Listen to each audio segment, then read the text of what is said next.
Hello, everyone. I just wanted to share this message with my voice to acknowledge that I do understand the profound impact of the crimes and the immeasurable loss of Christine and Diane. In what I believe to be the pursuit of adequate legal representation, there was never intent to diminish the severity of what occurred, to remove blame, or to minimize the gravity of their deaths. At the time, the possibility of a death penalty sentence underscored the profound responsibility and permanence of the legal proceedings. When the potential exists for a life to be taken by the state, it is critical that every fact, detail, and piece of evidence be thoroughly examined, brought to light, and questioned by both sides. No stone should be left unturned, and no question left unanswered. At the time of these proceedings, it did not appear that all parties involved were committed to effectively fulfilling those responsibilities. However, I do realize that there are things that we did not see and information we were not privy to. Regardless of my personal beliefs on the death penalty, it does not overshadow the fact that I have always believed in due process and accountability for all, regardless of the crime. I offer my sincerest apology to all who have been negatively impacted in any way. Nothing can restore the lives that were taken, and it is my hope that collectively we can continue to honor Christine and Diane's lives and respect their memory.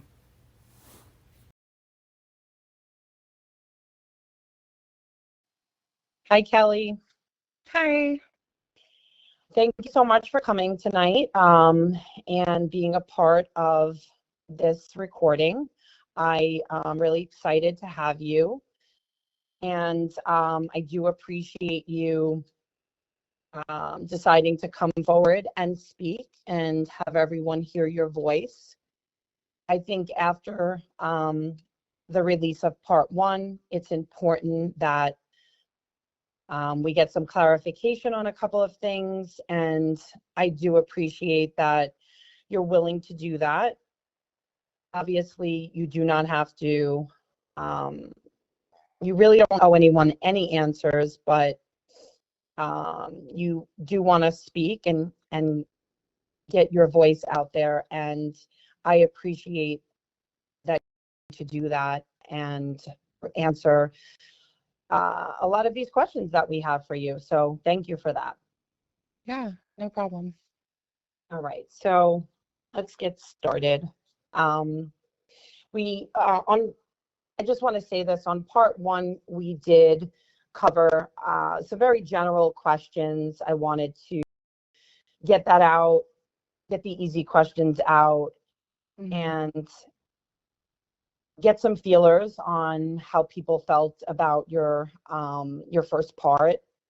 And I think it was a good opportunity for us to see the reception that we got. And so this part obviously is more in depth and will hopefully clarify what wasn't clarified on part one.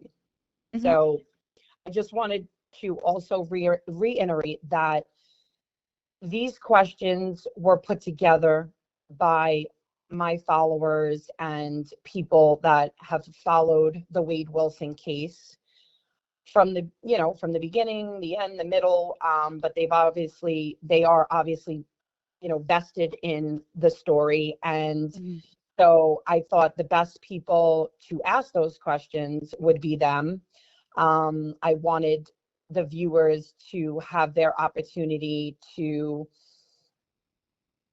get to know you and ask the questions that they wanted. And again, I appreciate that you're willing to do that. So these will be a little bit more in depth. And I'd like to start with how you became involved with the Wade Wilson case and essentially became a team member.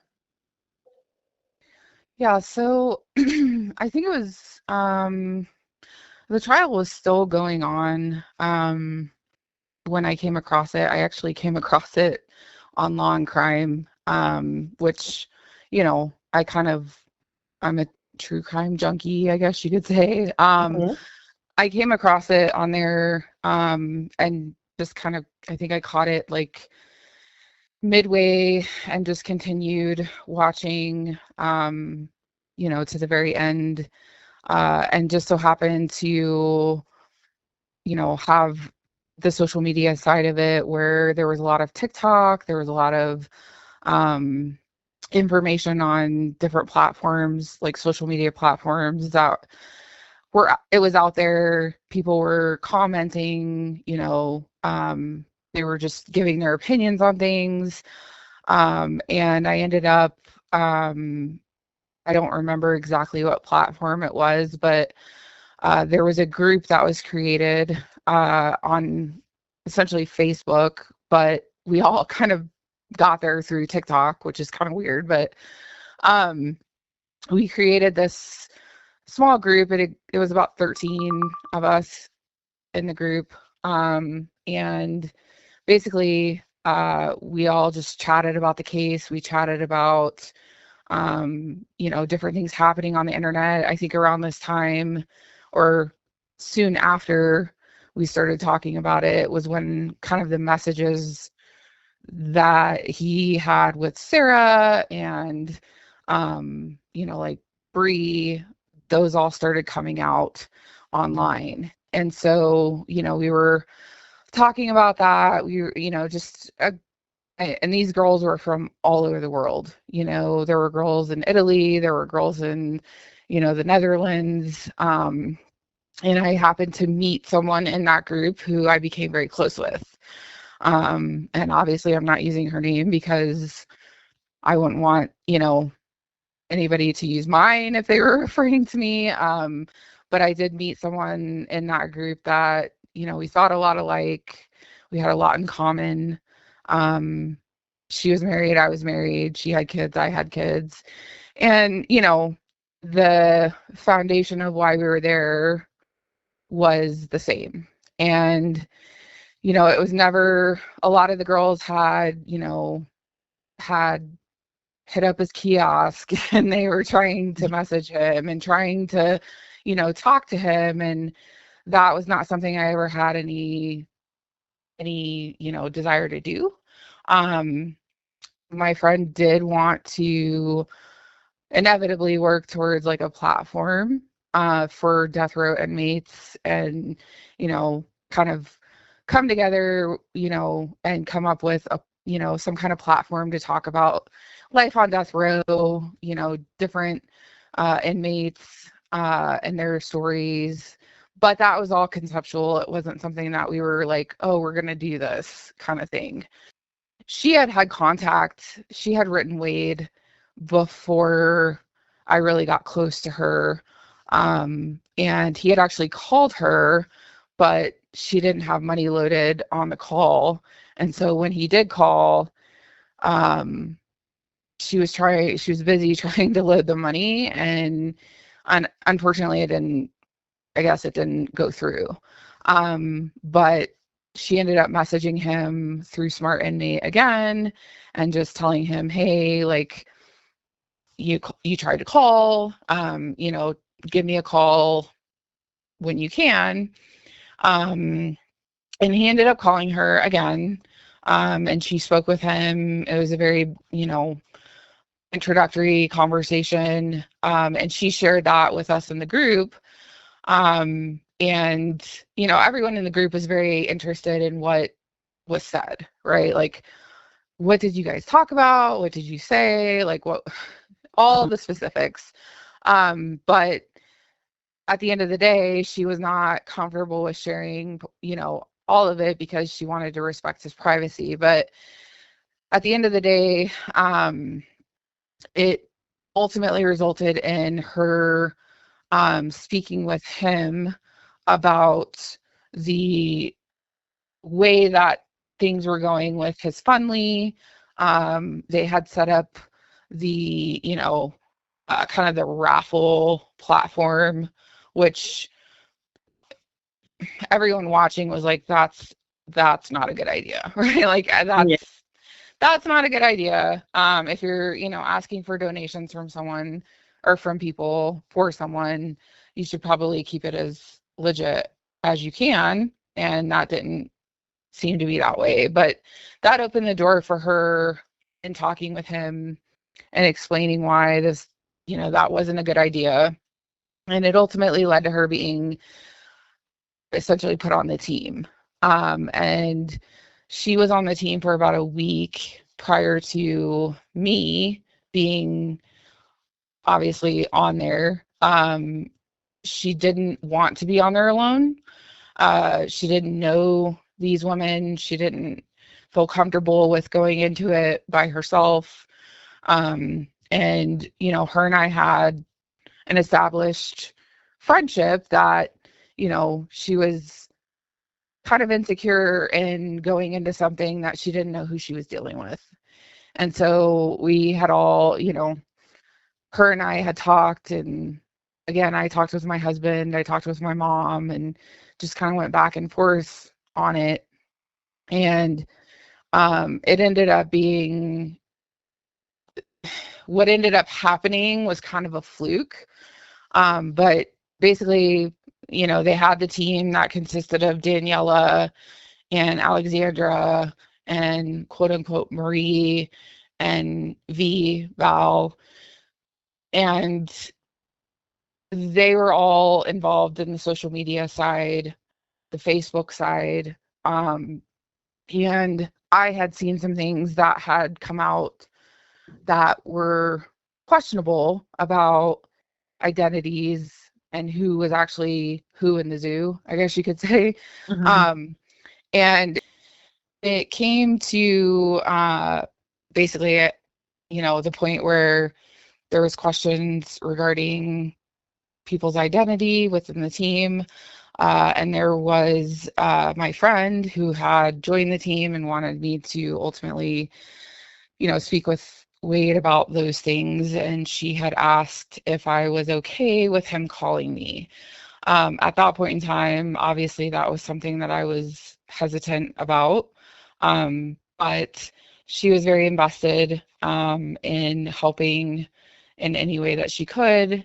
And I saw this as a way of, helping her get where she wanted to be. And so I told her that I would be okay with him contacting me.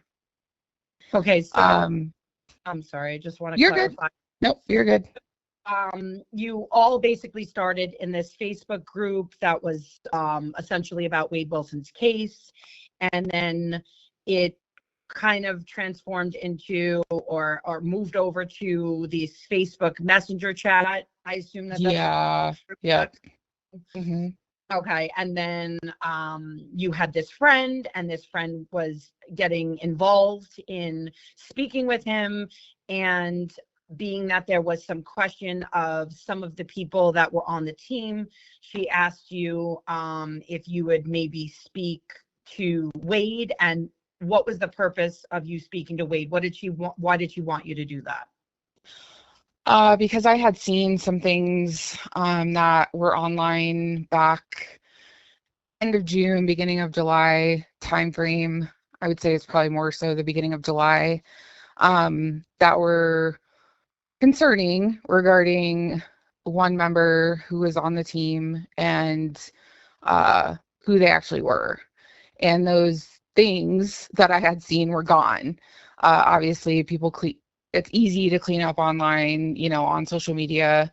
You can just delete posts. And so she wanted me to speak with him to give him firsthand knowledge that I had seen what I saw related to one of the individuals on the team. So was that, I mean, we're going to get into the whole Ari Monica thing. Oh, yeah. Yep. But was that one of the things that, because I know that there was a team member who had supposedly read the message and did nothing with the message. And so was that one of the things that you had seen, or was this completely separate? This was completely separate. This was while I was watching the trial, and just obviously scrolling through, social media. I had seen some conversations that indicated, and again, hindsight's, this is like a month later or 2 months later, not 2 months, but a month later, where there were some red flags that I had explained to my friend, and she wanted me to talk to him because she felt as though um, he wouldn't believe her because she didn't see it with her own two eyes. And so she wanted him to speak with me. Okay. So I just want to step back a little bit and just kind of address something that I think people are going to ask as they hear you. What do you think, or what can you say to the people that have find an issue, or are judging you for speaking to someone who's essentially a convicted murderer, for someone that you had just recently befriended, or weren't friends with for that long? Yeah, I can understand the concern, and I can understand why that would be questioned and scrutinized. And that's why I really had such a hard time with it, because it was my friend. And it was someone who, even though it was a short amount of time, I still cared about this person. And ultimately, I knew what her intentions were, or I thought I knew what her intentions were in moving forward with that. And I wanted to help her. And again, I can look at it now and say that was dumb and that was, a really bad move. But at the time, it didn't seem that way. Yes, my spidey senses were up and I was hesitant to, and I really was, I was very concerned because I've never done anything like that before. That was not something that you know, it's not a common thing for me to talk to a criminal. Right. It's just not. And so, convicted murderer that you've spoken to. Right. And at the time, it was, again, it was never my intent to be, in the mix of this. Like, it was literally like, I'm going to deliver this information. You know, this is what it's going to be, and move forward. And I'm sorry. sorry, go ahead. I mean, what was your stance at that point? In other words, obviously, yourself and your friend and the people in this group shared a common interest. And what was that common belief? Because I know we've spoken about, people that don't believe in the death penalty, and their reason, that's a reason for some people that got involved. Was that your reason? Did you have additional reasons? Did you have, what was your reason for getting involved? I mean, I won't go into the specifics about the death penalty, and obviously that's at the root of this. But at the time, as I saw it, I saw someone who was being represented inadequately. I saw a very unprofessional legal staff, and just based off the trial, and what was being shown, and I will say that what was being shown, it appeared as though it was not adequate. And, again, there were a lot of things that were not known at that time. There were so many things that were still in the dark. And the ultimate thing was, hey, if someone's life is being, put on the line here, I think that they should at least have competent, capable legal representation. Mhm. And that was something that I always went back to was, in this case, it doesn't appear that way. I think everybody has seen the videos where, one of them was falling asleep, one of Mhm. them, is on his phone, it just was to all outward appearances unprofessional and didn't appear to be like I would not want to be represented in that way. Mhm. And And nor would I want anyone else to be right, represented in that way. right. Um, And I so think that, I'm agreement on that initially when I because I've been following this case from the very beginning as well, and have been in all platforms. I've been in the Facebook group. I've been in several different YouTube's YouTubers videos, listening to their vantage points, and I watched all of the trial, every clip that was available on Law and Crime. So I did watch all of the clips like you, and so I definitely can see your viewpoint because I had similar feelings when I saw the behavior from what appeared to us, the viewers, right? The way they were behaving. And, I said, I discussed it with my sister because we were both following the case. And I said the same thing. I said, I think he's guilty, but man, did he have horrible, horrible representation. correct. Yeah. That was the And view that, that we saw. yeah. Um, and that, never did I associate with, oh, that's really sucky to I'm going to be involved in this. Like, never did I correlate those two things. That just, happened organically by just having a friend who happened to be in contact with him. And so, when I was watching it, there's obviously the acknowledgement that like this isn't professional, these people aren't, to me, when you don't cross-examine on certain things that could have been cross-examined on, it just shows a lack of, I don't want to say dedication to their client, but it shows a lack of being willing to really represent in the appropriate way. Right. Now, right, wrong, or indifferent, that was how I felt at the time. Mm-hmm. Obviously, that's changed. But at the time, with the information that I had, that was, something that I believed to be true. Um, and again, it was never a this goal that I had to be involved with his situation.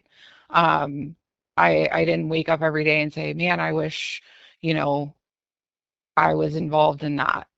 No, I didn't. I was not on his kiosk. I did not request him. I did not, you know, I wasn't waiting in his queue. He called me, and that's because my friend gave him my phone number. And at that point was when uh, I did, obviously, he asked me to send him a message or send him a request, and I did. Um, and that was when I became essentially on his kiosk. But I was never this person that was like, you know, sitting there waiting for him to talk to me. That was not the case. Now there were a lot of people at the time who were, and I understand that. Like they were, a lot of people just wanted to talk to him or, message with him. But at that point in time, that was not my goal. Right. So you had a friend that basically asked you, hey, can you get on the call with him and let him know what your thoughts are, from your professional opinion, Hmm. what you think about this team, and, speak to him and shed some light on it. And that's how that basically started. Yes. Okay. When you say that there was information that you later obtained that impacted your initial plan or made you rethink, when you say not all of information is available, can you just clarify what you mean by that? I guess, are you talking about in regards to the trial and things coming out, like, Yeah, and I think outside of? listen, I think we all know that, as the calls came out, and I think people tend to think that it was all playing out in real time. It wasn't. Calls were No, out. not at all. Exactly. Yeah. Come out months or not months, but yeah, I mean, essentially months after. And so, you're getting that information as it's trickling in. So I kind of understand what you're saying, but was there any information that you would say really had you spinning your wheels? I'm trying to think back to that time.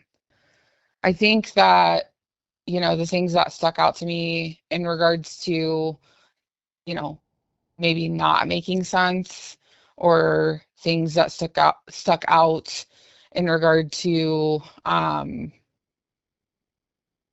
maybe assuming that there may be more to the story, was obviously the tire tracks that were a point that was made that, they were not within the same measurements as what the vehicle was that he was driving.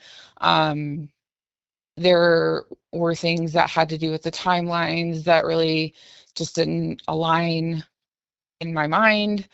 And ultimately, obviously the DNA, everybody can talk about that, all day long, but at the time, the fact that they didn't take DNA from the vehicle, like the underside of the vehicle, those were things that at the time, surface level, those were red flags.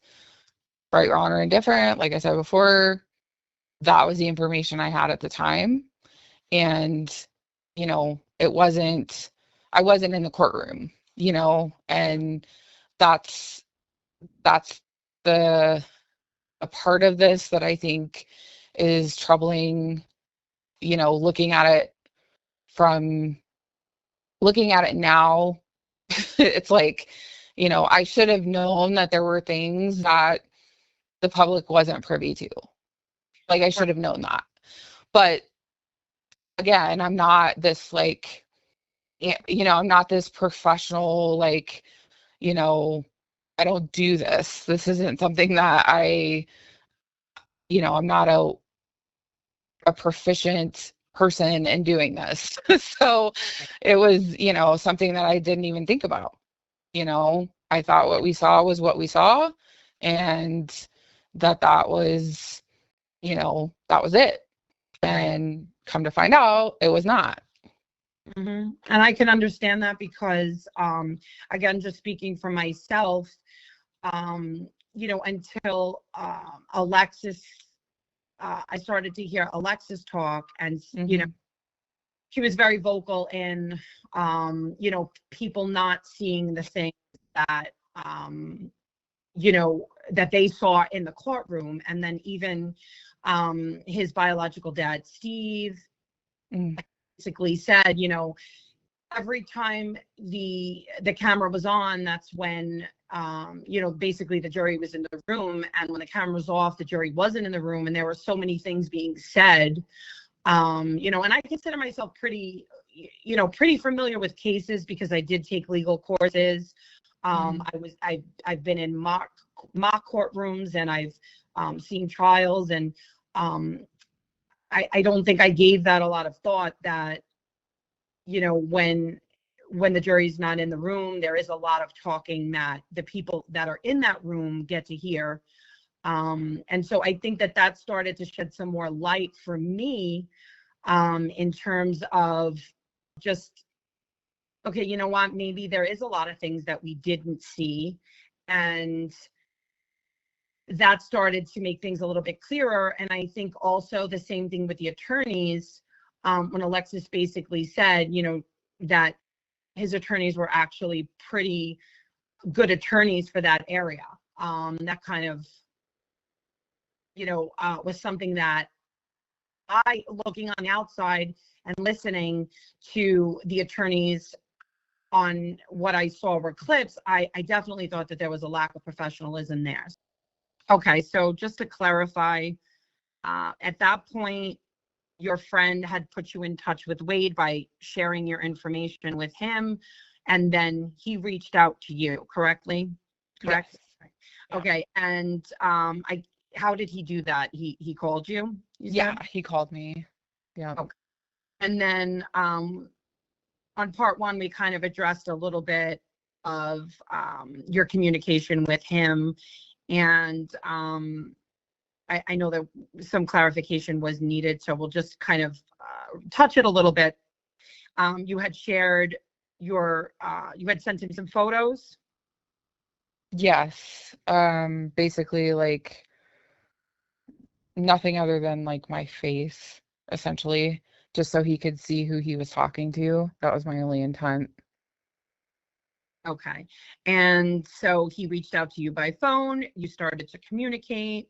At that point, you were just in communication with him and your friend who was on the team at that point.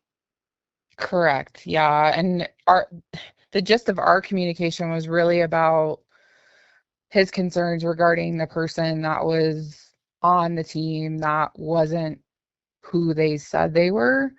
That was primarily what his contact with me was about. Okay. And so then at that point, or not at that point, but how did you essentially become a team member? There was one point where I think it was at the very beginning of August.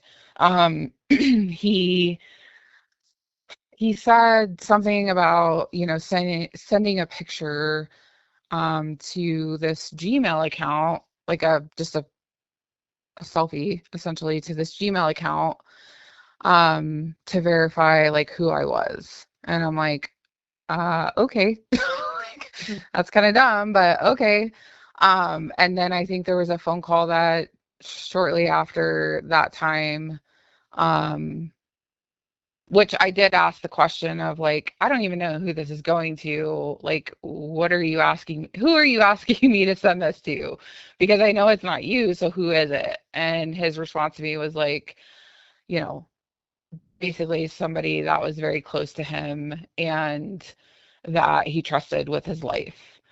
And so I assumed that it was a family member at the time, not knowing enough about the situation. And then on the phone, there was one evening he had called me and basically said, hang on, I'm going to have somebody FaceTime you. And I was like, okay, like, I don't know what's going on here. But it felt like some Jason Bourne like shit, honestly. I was like, okay, like, whatever. I have nothing to hide. And I literally 2 minutes later got a phone call or a FaceTime, and it was quote unquote Marie, who I know now is Jessie, but it was Marie, basically validating that I am who I am or who I said I was, and just basically saying that like she would add me to the WhatsApp and you know, basically give me some additional direction about what they needed help with in the next, however long it was. I don't remember exactly what time period she said, but it was like, hey, okay, we're gonna add you. Well, and I was like, okay. Like, it just kind of, wasn't anything that I was like happy about, or, I didn't really have any feeling about it because I didn't know what it was. I just knew Oh, my friend was in there and she wanted me to be with her. And that's kind of what my thought process was at the time. okay. So you kind of just got like, you kind of just got like initiated into it.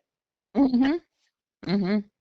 Okay. And just going back to, or your initial conversation with Wade, being that you at that point were not on the team and, didn't know him that well, what was it that they felt that you could help him figure out, as far as the identity of this person that was portraying themselves to be somebody? How did they expect you to, clarify that she was not who she said she was? He had already had concerns about this person. He had already had, I guess you could call, doubts about this person. And so when it was, he wasn't, uh, he wasn't mean, but he wasn't nice when he called me. But at the time, I was just giving him information because regardless of what, anyone thinks or does, or I just don't believe it's okay to take advantage of people in any way, shape, or form. And so it basically was, he was telling me the red flags that he had already noticed about this person and was just really trying to find out who she was. And so that's ultimately how I came on the team, I guess you could say, was trying to figure out who she was, what information, was available, which there wasn't anything. Um, you know, Everybody has it in their head that like there's some secret database. No, everything that anybody ever looked at was all public information. And if there wasn't public information available, then you just didn't know what you didn't know. Um, when it comes to Why people did your from, friend, what's I'm that? sorry. Why You're did okay. your friend think that you could clarify that? Why did they think Yeah. that you would believe somebody that he didn't even know? That you're able to. Was it just a matter of that he was going to tell you what he thought, and you were going to confirm that you felt the same way? And I had seen, um, I had seen a conversation on, I can't remember if it was TikTok or, I believe it was TikTok, but I had seen a conversation that had occurred with an individual on TikTok. And again, that was a month or so prior to me talking to him, but that post was gone. And so what my friend was really trying to do was essentially explain to him, like, she wanted me to explain to him what I saw oh, gotcha. Okay. and why I believe that, the person that was, calling themselves that, or, identifying as a certain person, it was questionable as to whether they were actually that person or not.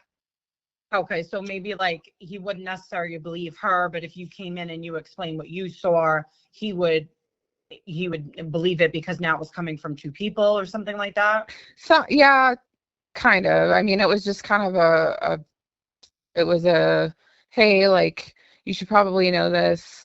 Um, you do what with it what you will, right? Like, Right. here's the information, here's what I saw. Whatever you decide to do with it, that's your business. But Okay. that's, you know, pretty much what the conversation consisted of. Okay. So we'll move on to so you basically got initiated into this team now, by being added, I guess, into there was a platform that they were speaking on. Yeah, they were using WhatsApp at the time. Okay. And so you were added, and now at that point you were communicating with whoever was on the team, including who you believe to be Marie. Yes. And the other two, there were two girls that had been essentially removed from the team at that point.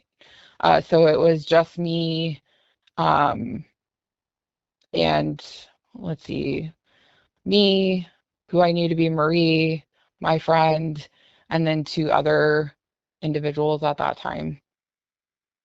Okay, gotcha.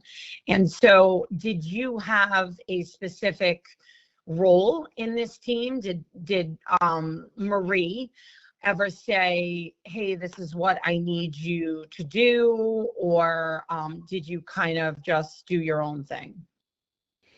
If I recall correctly, I really just kind of helped with trying to manage the like social media accounts at the time. It wasn't until a little bit later when I think they kind of saw um, essentially like more of my like background, I guess you could say, and I Mhm. became more of a, just putting things together with the thank yous for the donations, like the thank you slides. I would draft certain like correspondence for different things, whether it be for uh, social media or something else, but I would basically work on researching and putting together documents that were either something that would go on Instagram or TikTok. Uh, and basically that was it. Okay. And obviously it's out there, and um it's now on several different channels, and your picture has been posted, and we've seen uniform. And Unfortunately. Yeah. yeah, so I do want to kind of address that, because I think what a lot of people want to know is, did your job allow you special access to things that made you have or gave you the ability to do anything on the team other than what a regular civilian would do? Absolutely not. Um, there's there is no way to do that. Um, that's not number one, it's not our goal. It's not our focus. It's like it's the furthest thing from that. Um, it doesn't exist. There, those are agencies that exist outside of the military. I will tell you that. Anybody who's got access to anyone's data, you know, their criminal history, all of those things, that's not going to be in the military. That's Mhm. going to be a governmental agency uh, that has access to that. That was never something that I kept my job very separate from this um, because of the fact that it was very uh, it was very contentious and um, it was very draining. So I kept I kept, my job separate from this because of the fact that I never wanted the two to cross paths. Uh, it was just not something I was willing to do. Um, so that assumption or that whatever, it's not even uh, in the ballpark. That just isn't possible.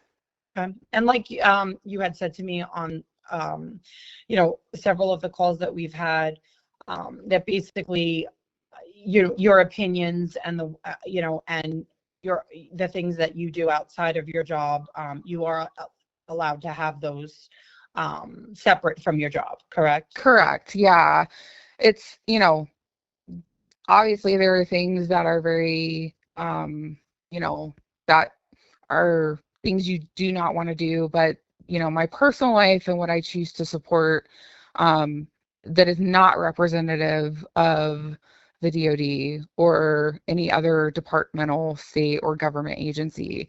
Those are my own beliefs, and that is exactly what I made the choice to, engage in when it came to this situation. The two should have never, ever been mixed to the public, because it gave that idea that that was the case when indeed it is not. So that I appreciate you clarifying that, because that is not possible. Right. Okay. So that kind of leads me to, or brings me to something that I want to just circle back with in regards to part one.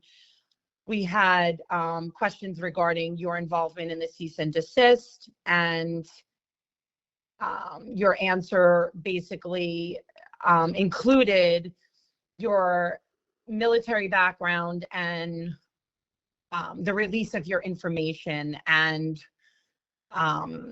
you basically coming forward and essentially requesting with the court that that information be made confidential, because maybe you could just clarify. I don't want to put the words in your mouth. Can you just clarify that? Sure. So the cease and desist, there's two separate instances where cease and desists are talked about. And I think they're kind of getting married together when people are referencing them. But there's the cease and desists that Wade wanted sent out to different individuals. And then there's cease and desists when it comes to the civil case that is essentially ongoing right now. And basically, I had been in contact in regards to the civil case. I had been in contact with the representation at the time for the individual who filed the civil lawsuit.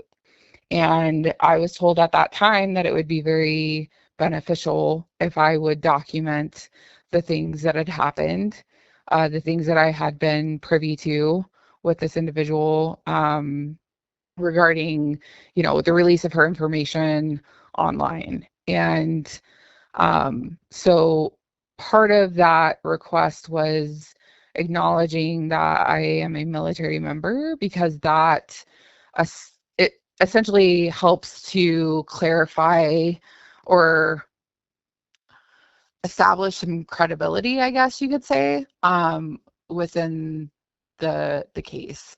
And so I did that, and I clarified with that attorney's office that my information was going to be maintained privately.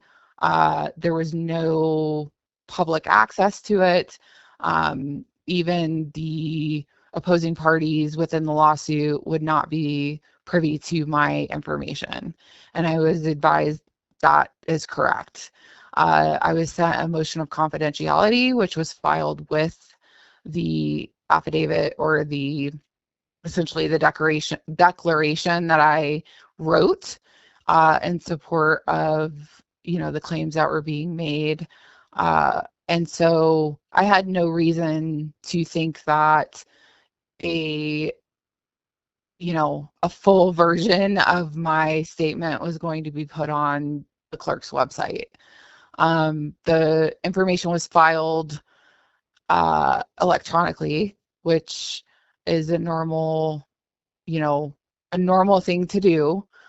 However, when it was filed to the clerk's website, one out of, I think there were 4 documents or 5 documents, was filed confidentially.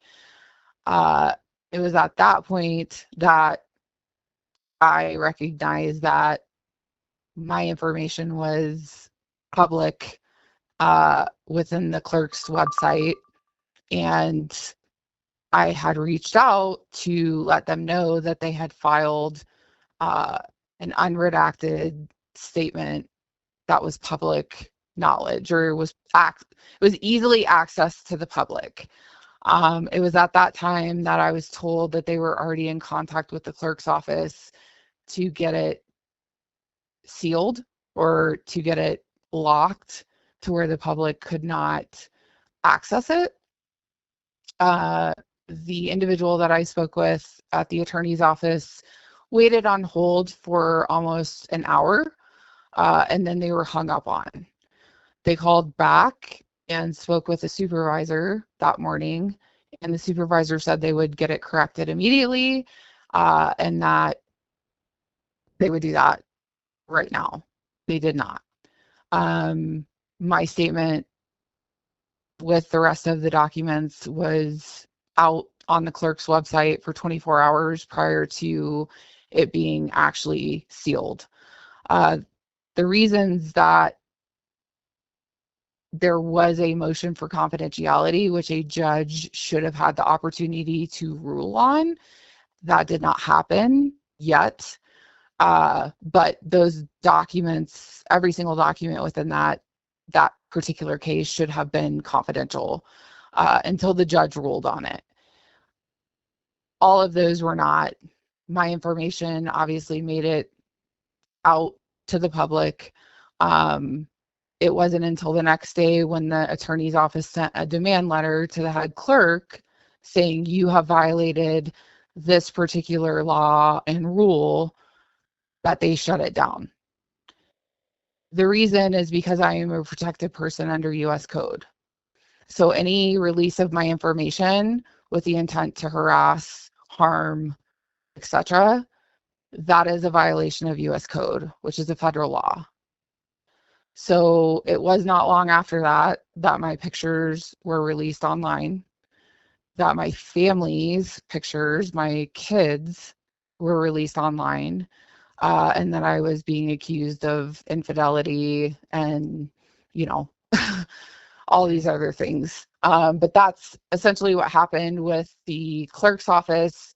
I guess you could say in a nutshell, the clerk doxed me unintentionally, is what they say. But anybody can go out to those documents now and they are sealed. And there's a reason why they're sealed. Right, because I think there's definitely some misconceptions or confusion in that where, I've heard people say, well, she knew what she was doing and, she knew the calls were recorded. And so, yeah, I was not worried about the content of the calls. Right. As I've always maintained, and I've maintained this with Jesse and the rest of the team, I had nothing on those calls that I would, would even label as, in my opinion, questionable. Now, other people have their own beliefs and their own opinions, and that's fine, but I know what my intent was. Yes, I did know that the calls were being recorded. I did know that there's, potentially people listening to these calls. But at the end of the day, what I was not willing to do or endure was the doxing that came from every single person's calls that had been released at that point. Everybody from Kristen to, Breezy, rest her soul. You see what I'm saying? Like every single person that had a call come out inevitably got doxed. yes. And so what I was not okay with was that. And I knew that, that was a potential if my calls were released. And that was not something that no one would be comfortable with that. Right.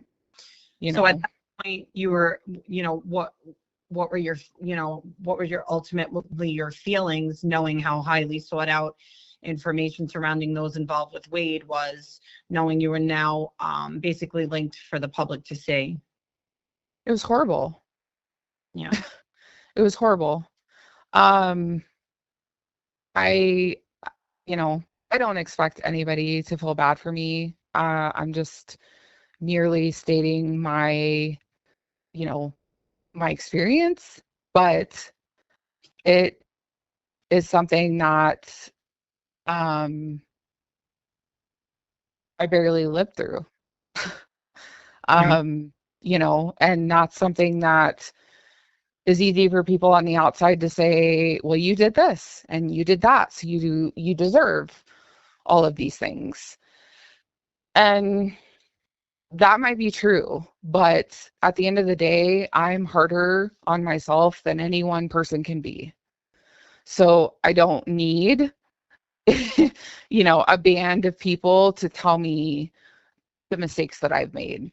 I don't need a, a mob of people to tell me what I did wrong because I already know. Right. And, Yeah.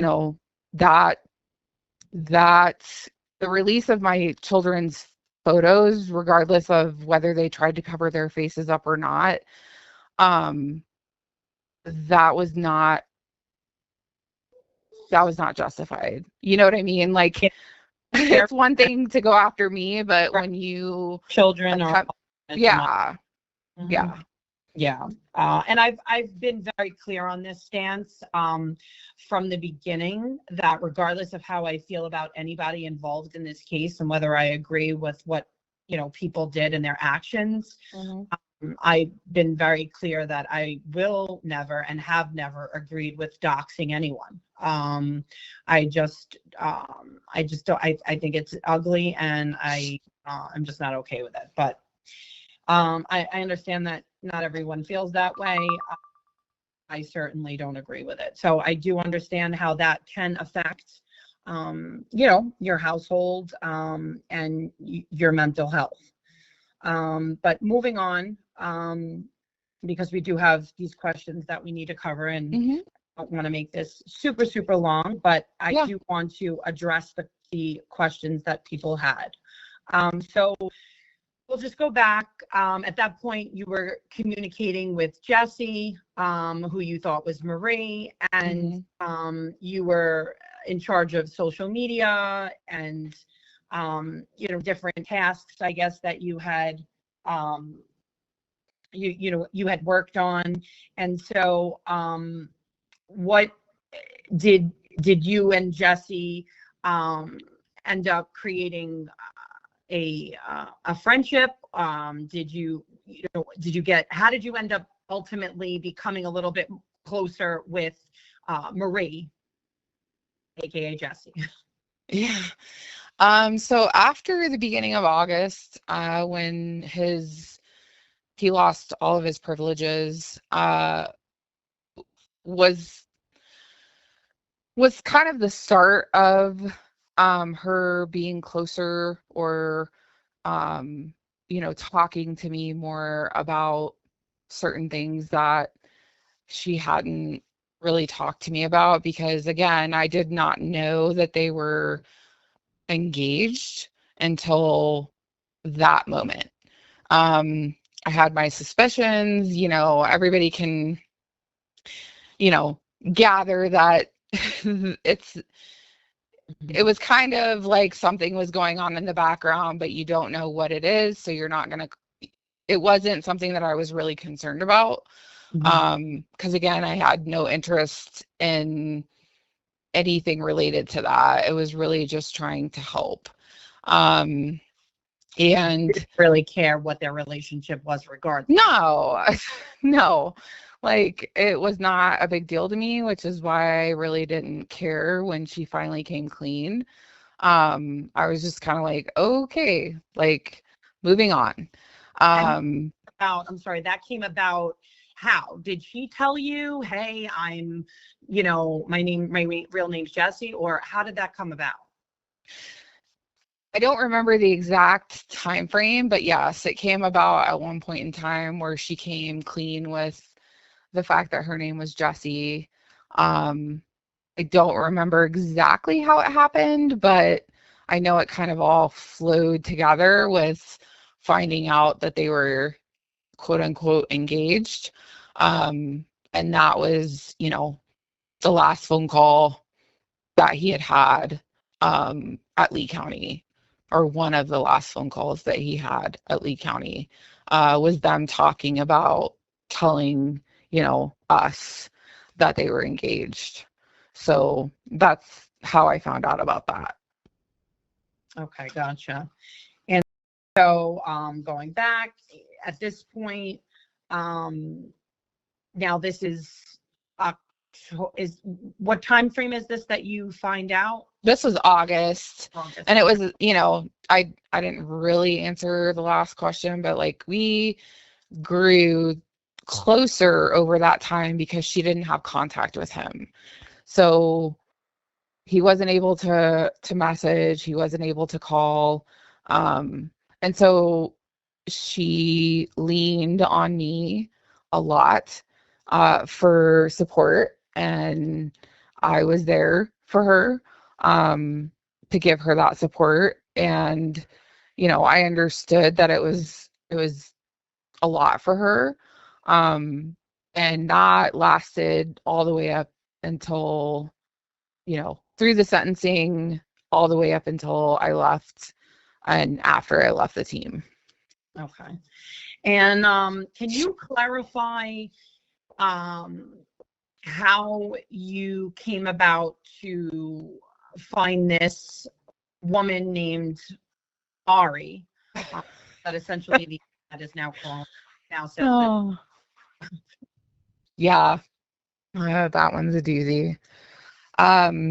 When I was in the social media, I went through everything. And the only reason I did that was because I was trying to answer people's questions. Because I felt as though if you're giving money to this individual or this individual's cause, you should be able to get your questions answered, and you should be able to be spoken to, not just ignored. And so I went through every message, and I had seen this message that was from a restricted account. However, it was in like the general mailbox. And anytime there was a restricted account, I looked through what was in there. Like if they had, gone back and forth with whomever was on the Instagram at that time. But this one didn't have any kind of conversation. It was literally just a, hey, I think the messages have been posted since that point, but like, it was like, hey, I have this friend.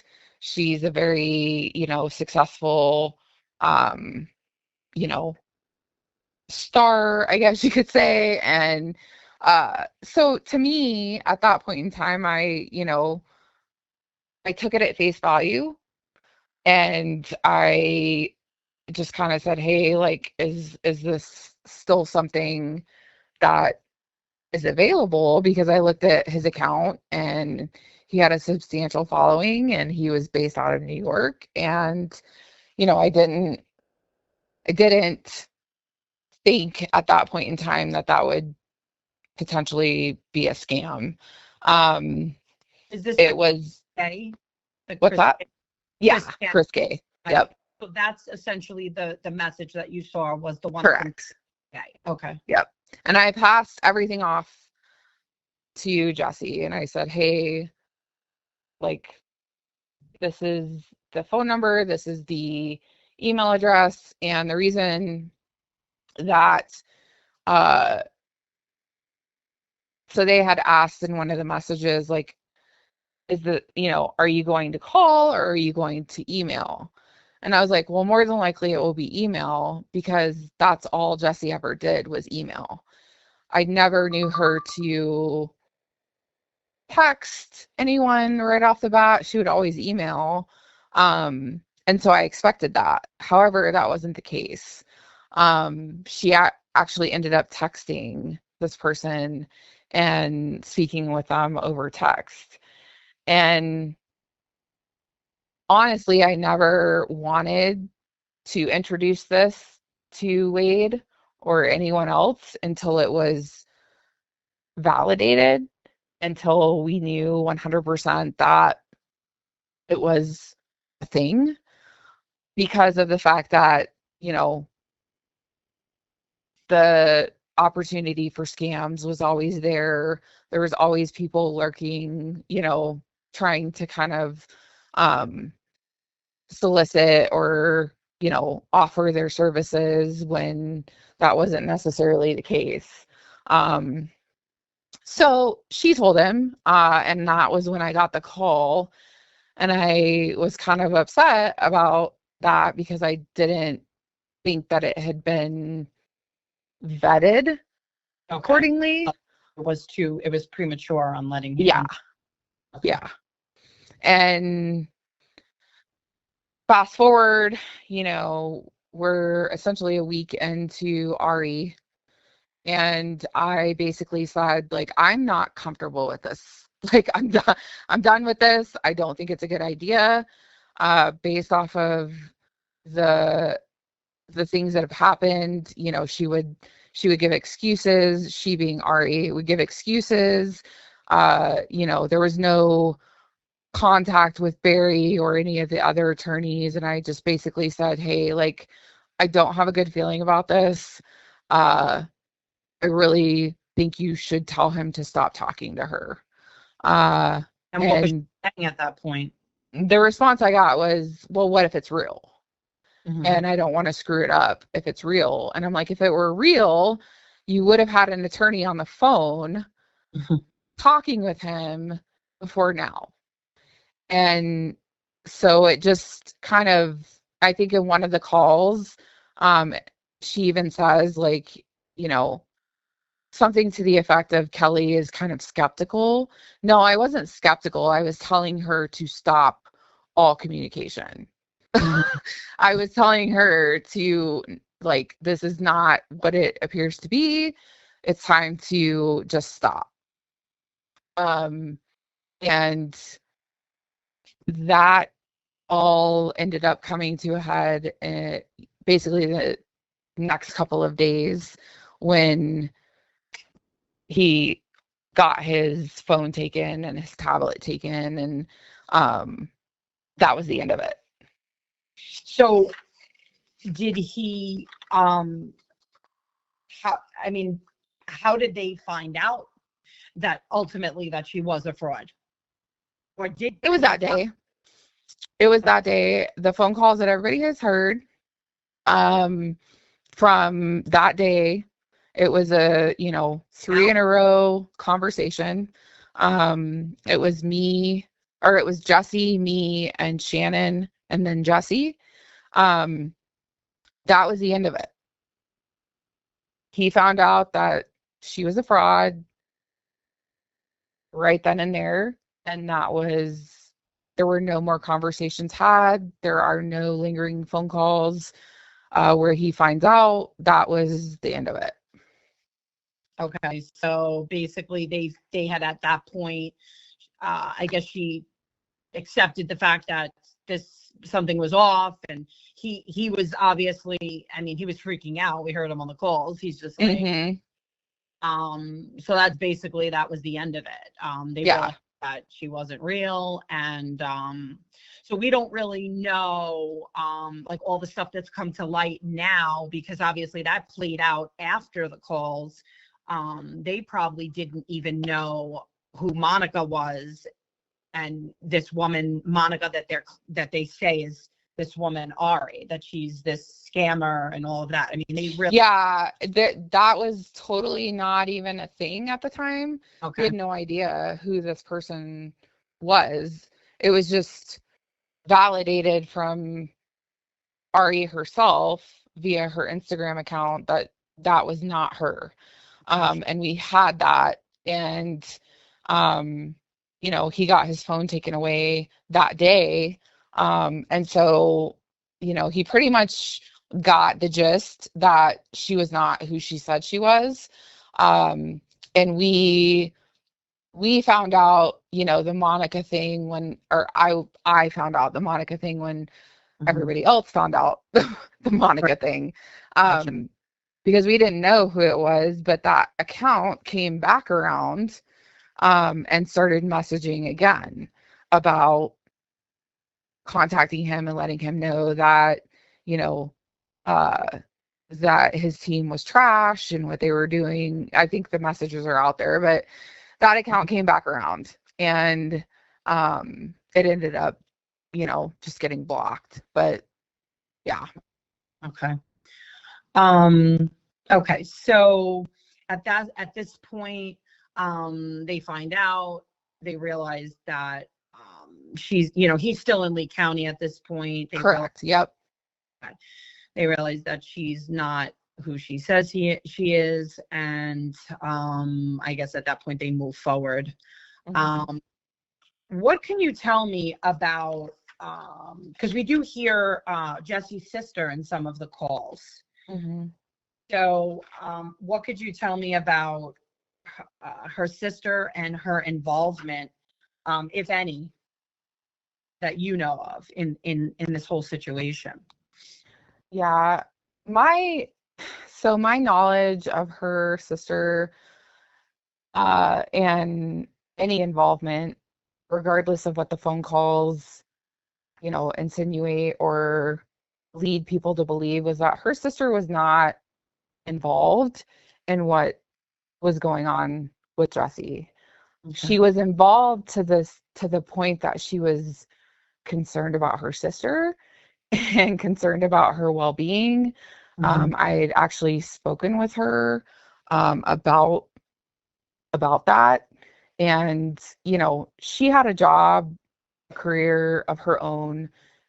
She had her own things that she was dealing with, and this just kind of added to that.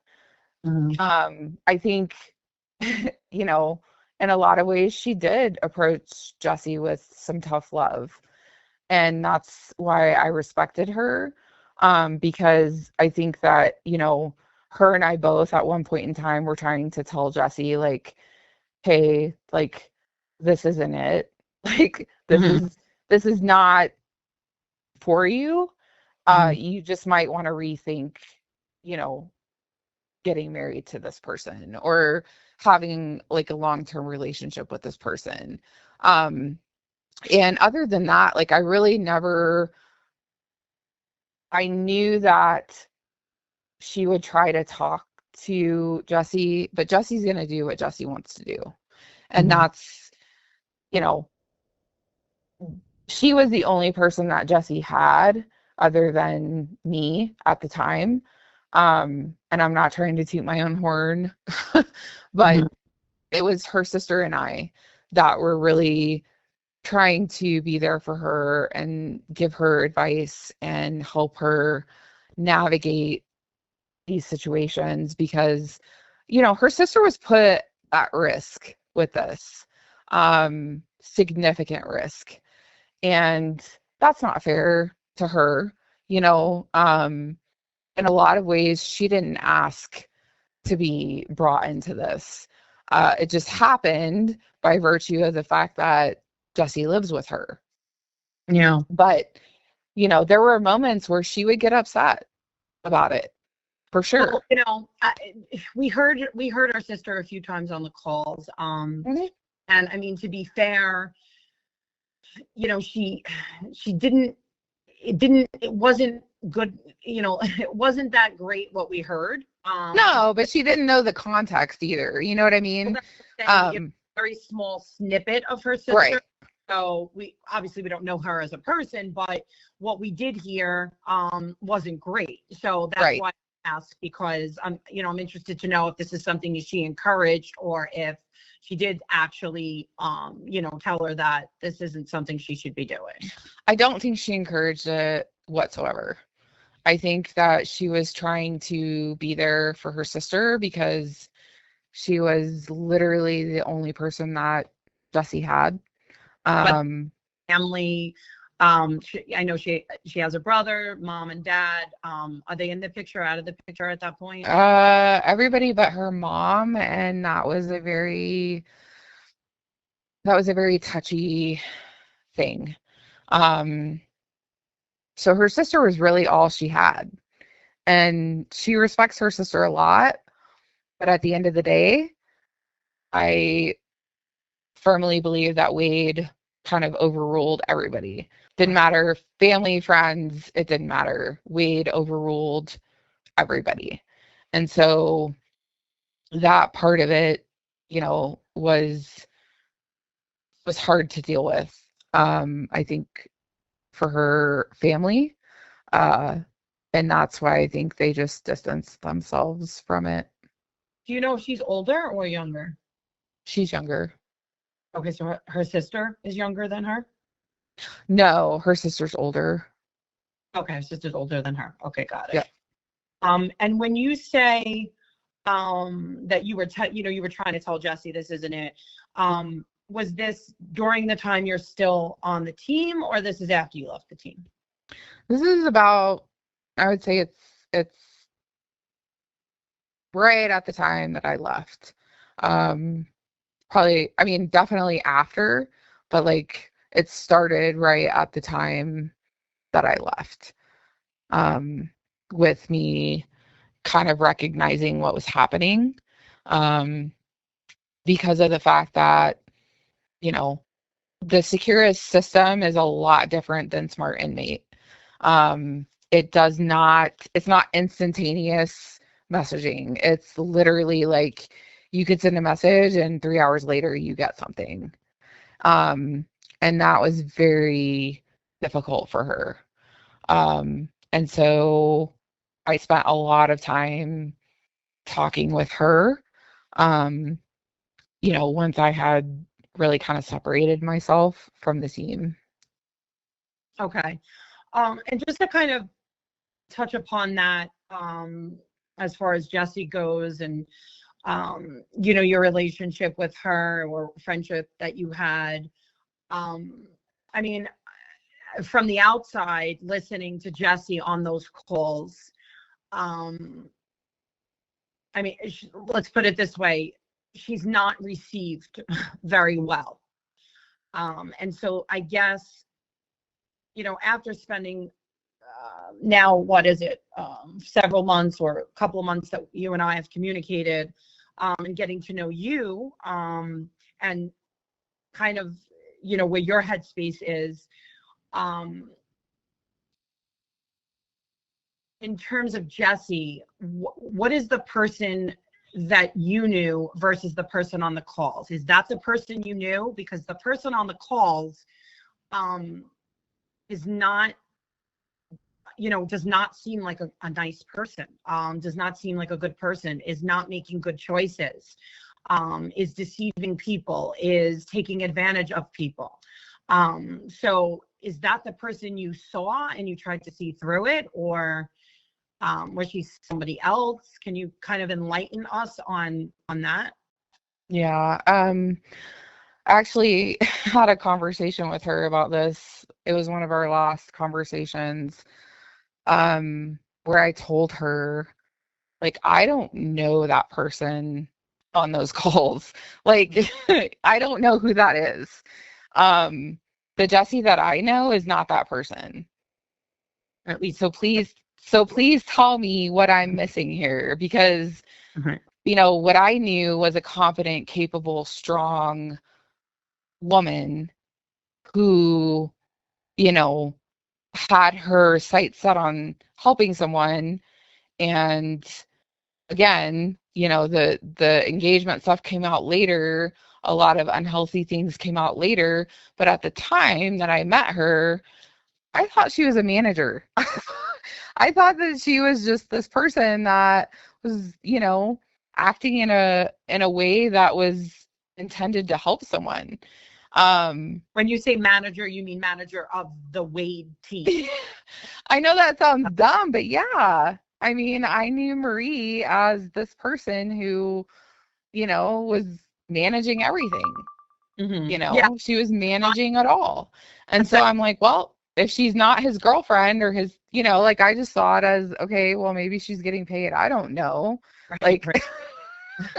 It just I didn't think of it too in depth because it wasn't something I really cared too much to, dive into.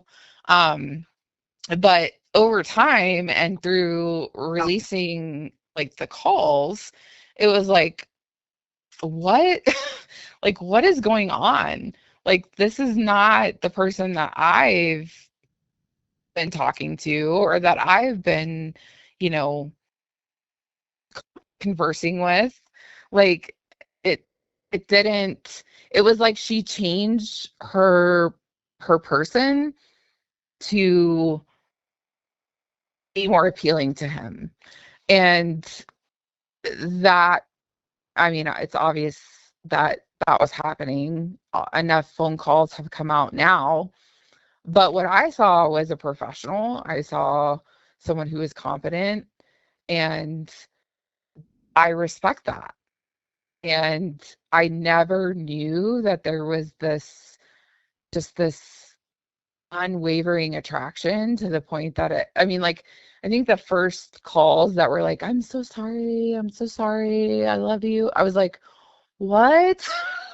Mhm. I couldn't even wrap my brain around it because I didn't know that person. Mm. I didn't know that person. And, I think it was the first call that came out with her bagging on Courtney, bagging on Jeanette, and I was like, I remember calling my mom and I was like, I I cannot believe this. I cannot. I'm sick to my stomach. Mm. And, after that, I got the text messages of, I am so sorry. I love you. Do you hate me? Like, just, and we spoke after that, but I was like, you need to tell me what is coming out on these calls because I need to know.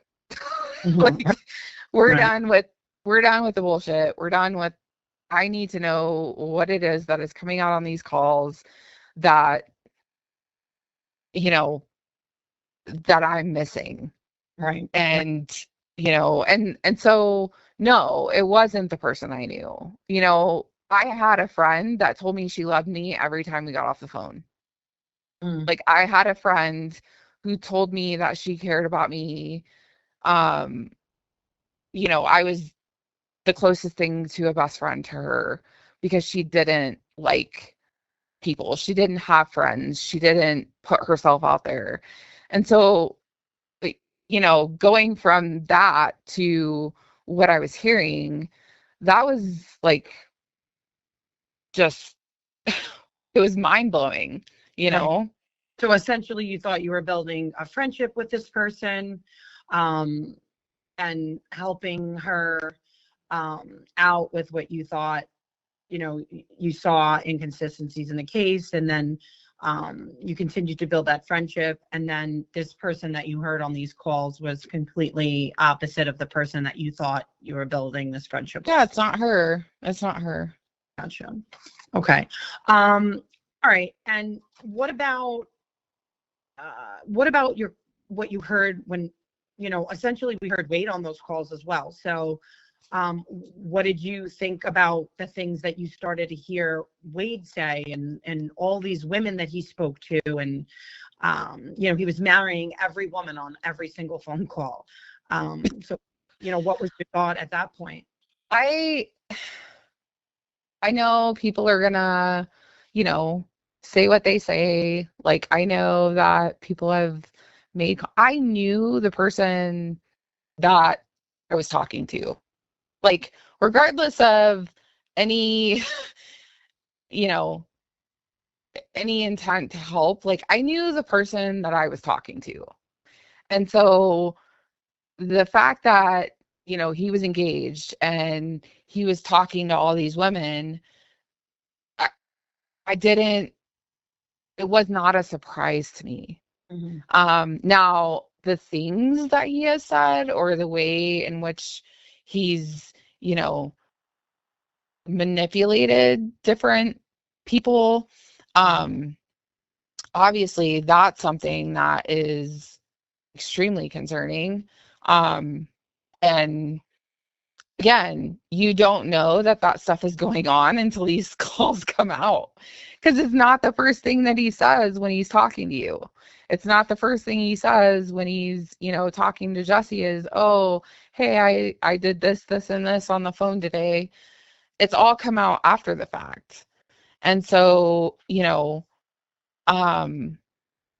I knew that there were tendencies there that, again, I see it as not playing into, but other people have their own opinions about me, and that's fine. But I never played into that because I, number one, didn't want to. Number two, I know who I'm dealing with.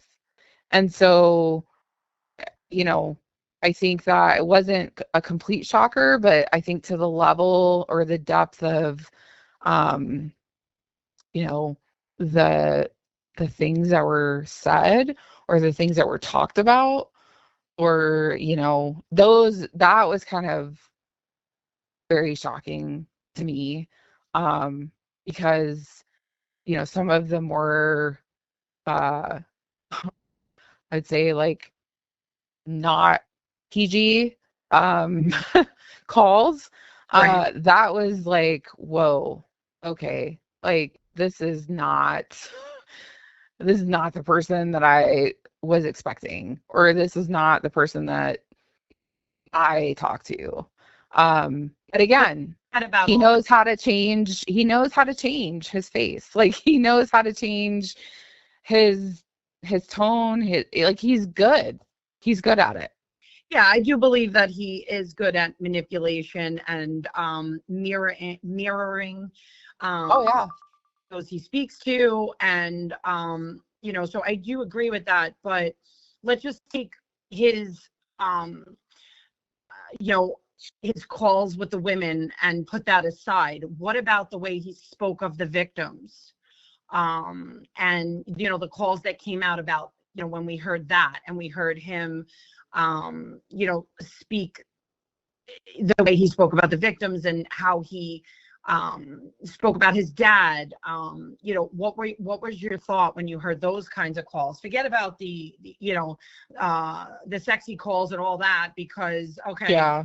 whatever. But what did you think about the way he spoke about his dad, the way he spoke about his mom, the way he referred to the victims, Yeah. all that we heard? So to be honest, I didn't listen to the calls like when they first started coming out. Mm-hmm. Um, I didn't I didn't listen to them.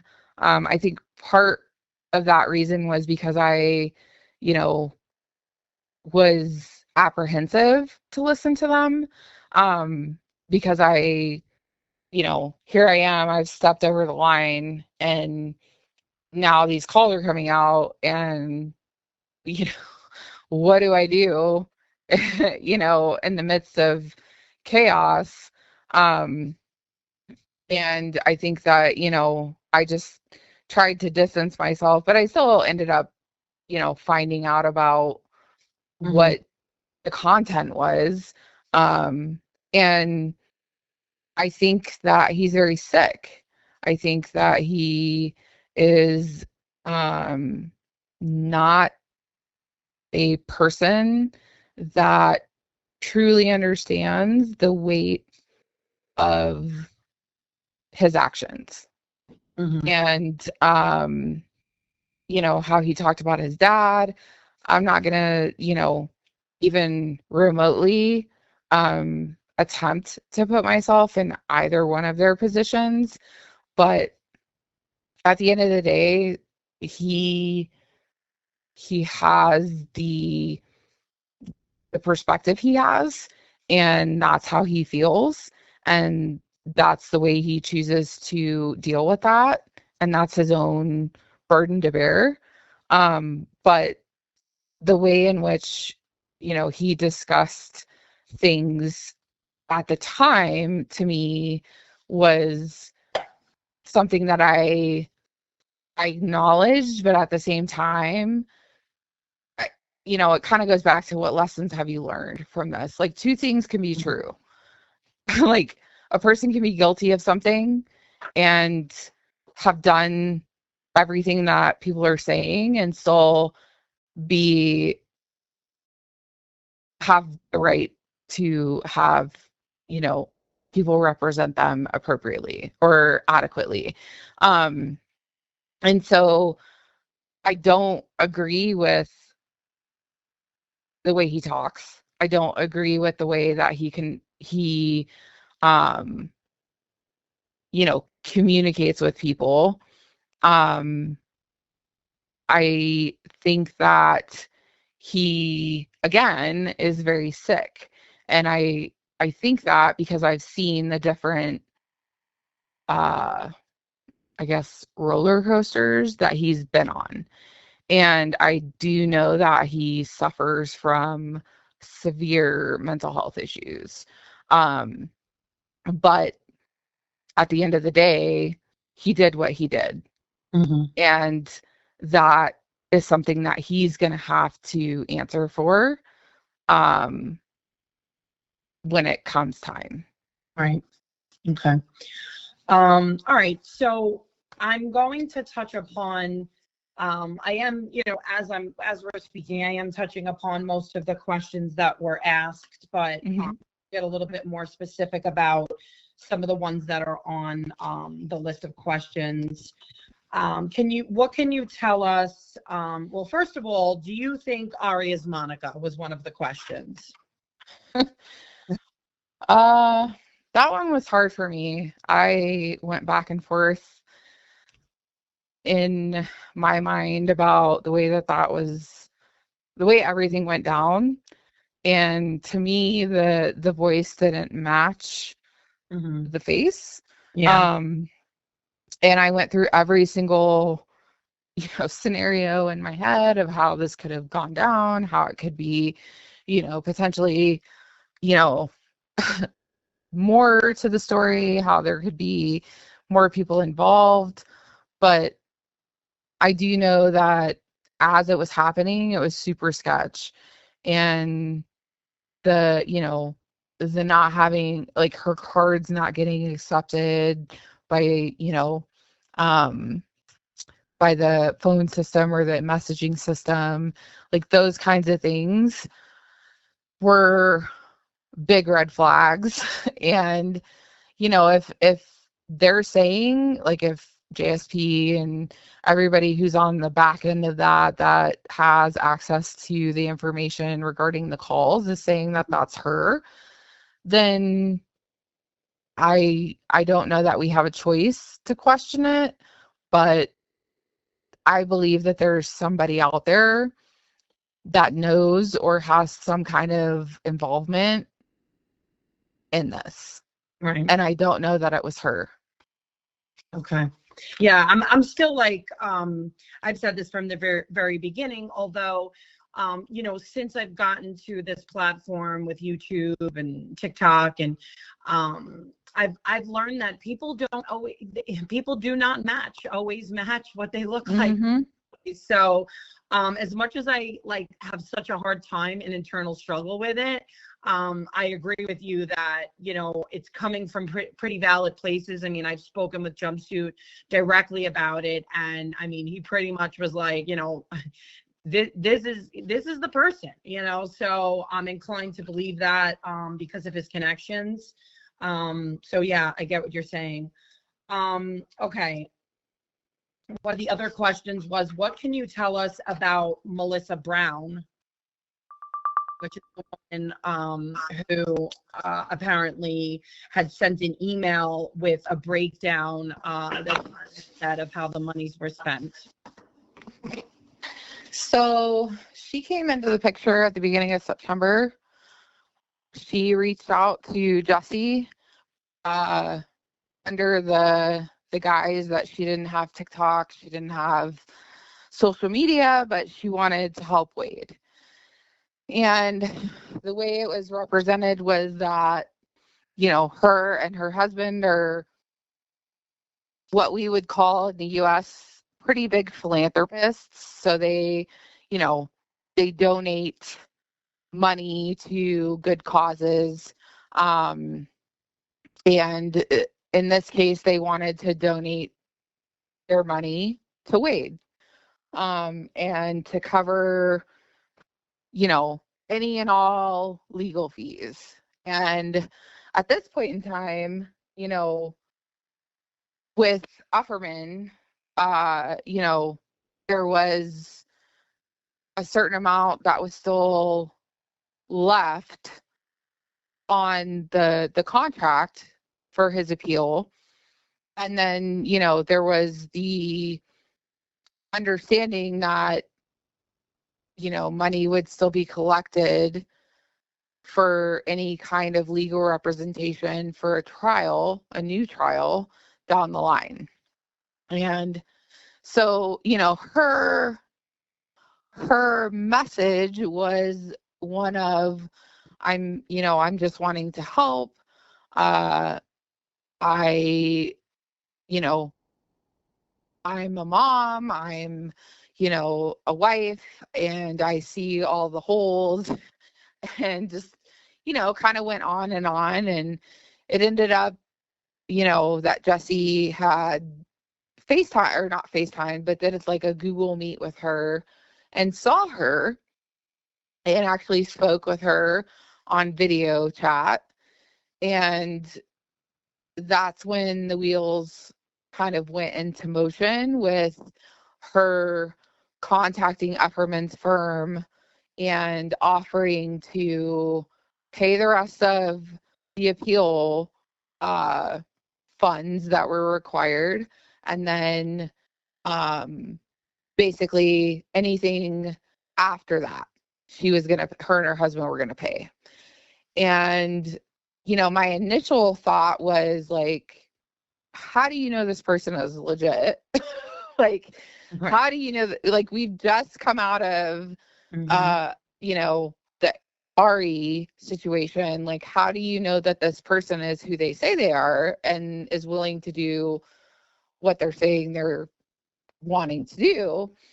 And, at this point, Wade was being transferred to UCI, so he had no contact. He had no ability to communicate. And so it was all happening kind of in the background. And they talked every day for the most part. At the very beginning, they talked every day on, email or Google Meets. And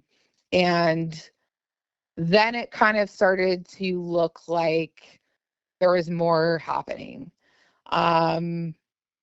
There was hey, I'm gonna contact Ufferman's firm and I'm gonna wire the money over to Ufferman's firm.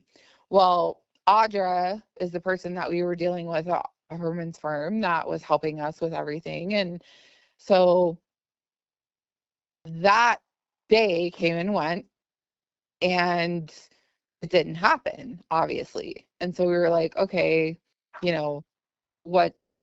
what could be the holdup aside from the time difference? Obviously, there's a distinct time difference between Eastern Standard Time and time in Australia, which is where she said she was from. And she had the accent to back it up. Okay. And so then we essentially started getting like, well, my accountant wants us to check and see if our taxes are going to be impacted by this. And if so, then we're going to have to do, something different. And so it kind of just led into this delay, I guess you could say. And, I never spoke with Melissa. I never had any contact with her. The only information that I ever received was from Jesse. And I basically said, hey, I don't know that this is legit. I know that you have talked to her face to face and you feel like that justifies her being legit, but I'm not getting a good feeling from this. And her response was, in direct contradiction to what I said, was like, well, I think because I have seen her and I have talked to her and I have, talked to her husband, that it is legit. And so, you know, it just kind of went back and forth, back and forth. And, you know, as the calls were coming out, I know that there was a lot of conversations that occurred because Jesse would have to explain things to her as to why a certain conversation was had, or, you know, what was said on a phone call. And she would have to explain that to her. And so over time, I believe that Jesse developed this level of trust with her that resulted in her providing any and everything that Melissa wanted her to provide. Because ultimately, You know, she wanted the money. she wanted the money. Yeah. And, you know, she talked to Wade. Melissa talked to Wade. At one point in time, I was told that she was in tears on the phone with him when they talked, and this is when he was in UCI. Like, this was not, you know, Lee County. This was when he was in UCI, that, like, she was in tears talking to him. And I was like, well, I mean, like, I don't know, like, that could very well be legitimate, but it didn't, it started to not appear that way. It appeared to be a little bit more of, you know, kind of just back and forth conversation about things. And then I left. So I was not privy to, you know, all the things that were shared after the fact, like the bank statements and the emails and things like that. I wasn't aware of that. I do know that she has reached out to a friend of mine asking about me. And the thing about that I want to clarify is that anybody who lives out of the country, like, it's extremely hard to get any information on them. So, you know, whatever information is out there, you know, it's not something that's, like, the US has a very good data broker system, which other countries don't do. I mean, even Canada doesn't do that. And so I don't know who Melissa Brown is. I don't know where she lives. I don't know, you know, I don't know anything about her other than what Jesse has told me. Why do you think that she would be trying to inquire about you? Well, I know because she sent a message saying that she wanted to know, you know, who was gathering information on her, which, again, that's impossible. And again, I was not involved with her to that extent. Right. And so, you know, I think that she's grasping to try to find some kind of shred of information. But again, I knew her as Melissa from Australia. That's it. Did you say there was a husband involved? What's that? Did you say there was a husband involved? Mm-hmm. And when you say that Jesse saw this woman, Melissa, through Google Meet, did you ever see Melissa? No, she actually sent me a screenshot of her, though. Okay. So she took a picture with her phone and sent it to me. And I was like, because she's like, she actually, like, FaceTime, or not FaceTime, but she actually, like, turned the video chat on. And I was like, oh, well, that's good, you know, because again, I never put, like, full stock in anything because I didn't know what was true and what wasn't. Right. Okay. And so you saw this screenshot, you're able to identify, is she an older woman, younger woman? She was like middle-aged, blonde hair, a little bit longer, distinct facial, kind of sharp facial features. But yeah, that was it. Did you ever see the husband, or did Jesse ever see the husband? I don't know if she saw him, but she said he popped in to say hi. And I don't know if that was just a verbal hi or she actually saw his face, but. Okay.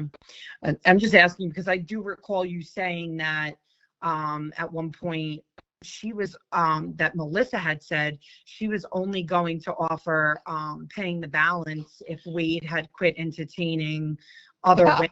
Yeah. That was a condition that was given, was that she would remove all financial support if Wade continued to have these conversations or these relationships with other women. It's really unbelievable to me. It really is. It just seems like every woman is just after the same thing. It's just very odd. Yeah. Yeah. Okay, so let's just go back to the other questions. Somebody asked, did Jesse buy a new car? Can you fill us in on that? Jesse's car was from 2023. I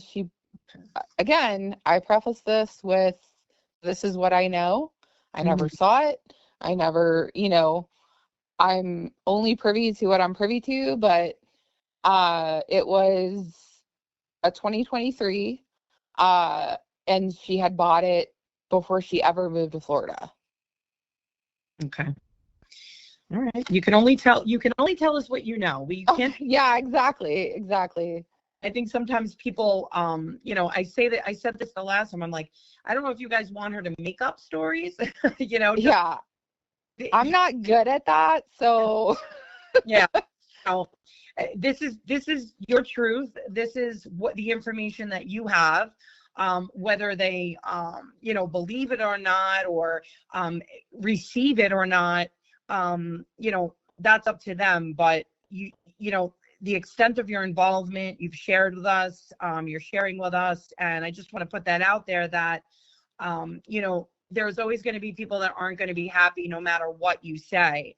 But the truth is that this is what you knew and this is what you're sharing. And, whether or not they accept it after this and after we've had such a lengthy conversation and we've addressed everything, then, those people you're never going to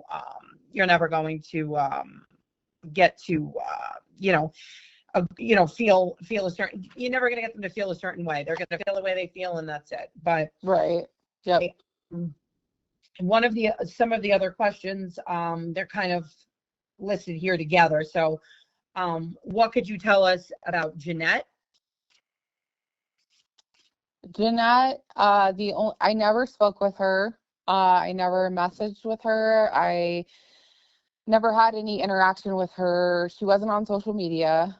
So she wasn't someone like Amanda that I had messaged back and forth with. But I do know that she worked from home. I do know that she was in Texas, and she was a very wealthy person, a very professional, wealthy person. And I know that Jesse was in direct contact with her, and, speaking with her frequently. And that's pretty much it. I asked what she did, and I never got any answer to that. So I never saw her. I never spoke with her. And all I know is that when I came into this, that she had already donated, I think it was like $24,000 to his family. And so that kind of like laid the tone for her, and that was all I knew. Okay. And what about Todd? What do you know about Todd? What I know about Todd is he's supposedly a teacher friend. So I guess he's a teacher, that lives in a different city. I don't know exactly what city, but that Wade had, he had gone out and bought some of the suits for Wade's, trial, and that he pretty much was around for that portion of it, but that's it. Never heard of him other than the fact that Jesse had an email account that was representative of Todd, and that came into play with Vivian. Okay, that's the Vivian that we hear on the explicit calls. Yes. Okay, because that's actually the second. That's the next person on this list is, what do you know about Vivian? I honestly believe I found out about her by mistake or by an error. I don't think they wanted me to know about her. I'm not really sure why, other than the fact that she had apparently moved to Florida to be near Wade, and she was originally from Germany, and that she had a lot of mental health issues. And that, from what I understand, he would spend, all day on the phone with her, at one point trying to talk her out of unaliving herself, to which my response was like, this person, Wade, has mental health problems himself. So why is he talking to someone that he's having to talk off the ledge? That doesn't seem healthy to me. And at that point, again, I did not know. When I found out about Vivian, I did not know that him and Jesse were engaged. So what I thought was her being protective of him was actually her being very jealous and concerned that he was developing a relationship with Vivian that he didn't have with her. So was she aware of these lengthy conversations that they were having and her mental health issues? Was Jesse aware of that? Yes. Yeah. She would get upset that he was talking to Vivian so much. And you said that Wade told you that they would spend hours and that he would try to talk her out of killing herself. And no, that was Jesse. She Jesse. was the one who, that was Jesse that told me that. When I confronted Wade, so I know people have heard in the phone calls me referencing German girl. I don't know if they recognize that he got upset when I brought her up because I wasn't supposed to know about her. Yeah, I didn't even say that or something along those lines. Like it definitely came across that he was surprised. Yeah. He didn't like the fact that I brought her up, and the only reason I did was because of the fact that, like, dude, you have mental health issues yourself. Like, why are you talking to someone that is, suffering from that themselves? Like, you need to be focused on yourself. You don't need to be trying to, spend your days trying to talk someone off the ledge. But again, I didn't know the context of their conversations. I was the one that did bring up the red flags about her going to Germany and coming back in 2 or 3 days with a $200,000 crazy amount of money. Yeah. I was the one that told Jesse that was impossible, and that was a lie, because there's no possible way that could happen. But I truly do believe that there was just this, uh, you know, Vivian would communicate with an email address that she thought was Todd. It was not. It was Jesse. Oh, wow. Okay. Oh, I mean, do you know what the intended purpose was? What was the intended purpose? I guess because again, she was trying to get money out of this. Because when Wade would get into it with Vivian, and Vivian would be like, he says he's not going to talk to me anymore. Can you please just tell him to call me? Can you please just tell him to message me? Can you please just? And Jesse was on the other end of that. But she thought that she was messaging Todd, asking Todd. Mm-hmm. Yeah. And what would be the purpose of Jesse setting up a fake email, pretending to be Todd? I don't know. I didn't know until I heard the calls. I guess maybe she didn't want him to have she didn't want her to have Todd's actual email, maybe. Well, she never conversed with Todd, like Jesse never conversed with Todd. Okay, so Jesse never conversed with Todd either. Mm-mm. No, I mean, it was all just this, smoke and mirrors kind of thing. And, Jesse wanted Vivian gone. She did not want to deal with her. She didn't want to deal with her emails or her, her messaging saying, he hasn't called me, he hasn't messaged me. And again, this is before I knew him and Jesse were a thing. So I was like, I think this is unhealthy. Yeah. I'm like, I think this is unhealthy. I don't think this is, I think he needs to be focused on getting himself well. Yeah. Again, that's the information I had at the time, but that's, Yeah, exactly. Okay. And then people were asking about and not everybody, if you weren't following this case from the very beginning and following every single thing that was occurring in this case, you may not know, not you, but the viewers may not know the characters Glenn, Christy, and Aura. But basically, there was a girl who was on TikTok whose name was Aura, A-U-R.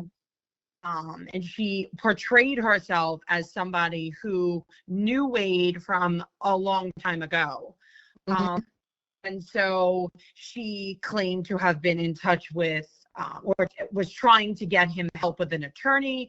This was very early on, when his trial had just was and just at the very beginning of the end of his trial rather.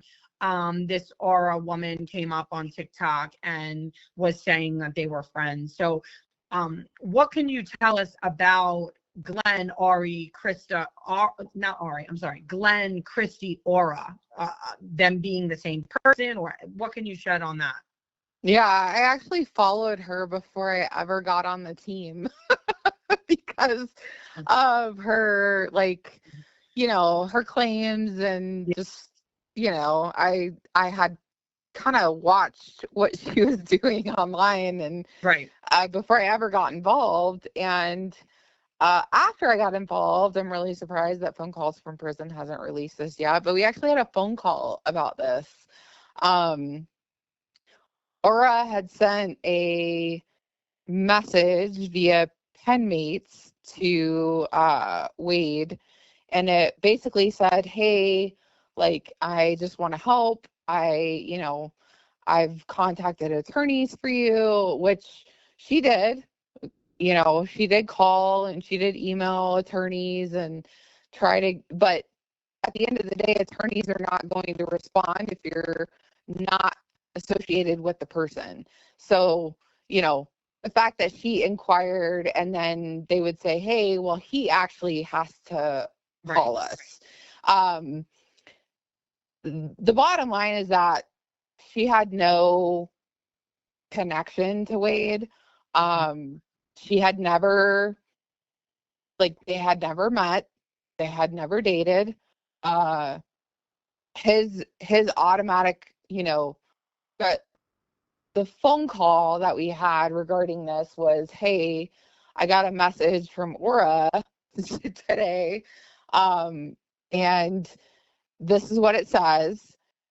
And literally she said, I've been following you for the last 15 years. And he was like, Kelli, she's literally been following me since I was like 15. Like, how is that possible? And I'm like, it's not. You have to understand the person that you're dealing with here. And she's found something she believes to be a good cause, and she's taking action, whatever that looks like. But at the end of the day, like, he does not know her. He never dated her. He does not recall ever having any kind of contact with her. Glenn is supposedly her brother. Again, not a figure that anybody has ever met, talked to, like, had any substantial validation that it is that person. There was a lot of, like, rumblings going around online that she was acting like she was him. There's nothing to substantiate that those people are who they say they are. Kirsty, I think it's Kirsty, is actually Aura. Right. And that's her, like, that's her name. She just went by Aura. Gotcha. Okay. All right. And then, in terms of these people that ultimately, really, I'm just going to say it, Jesse and Wade attempted to scam. Some of the key players here are Vivian, Melissa, Jeanette, and Amanda from New York, not the other Amanda. Ultimately they, Jeanette gave a lot of money, we know for sure. Vivian appeared to never have the money. Melissa, we don't know if she actually gave any money, right? No, she did not. Okay. And then Amanda, I know she did because her name was on the fund lay. So, given the fact that they've basically scammed and attempted to scam these people, how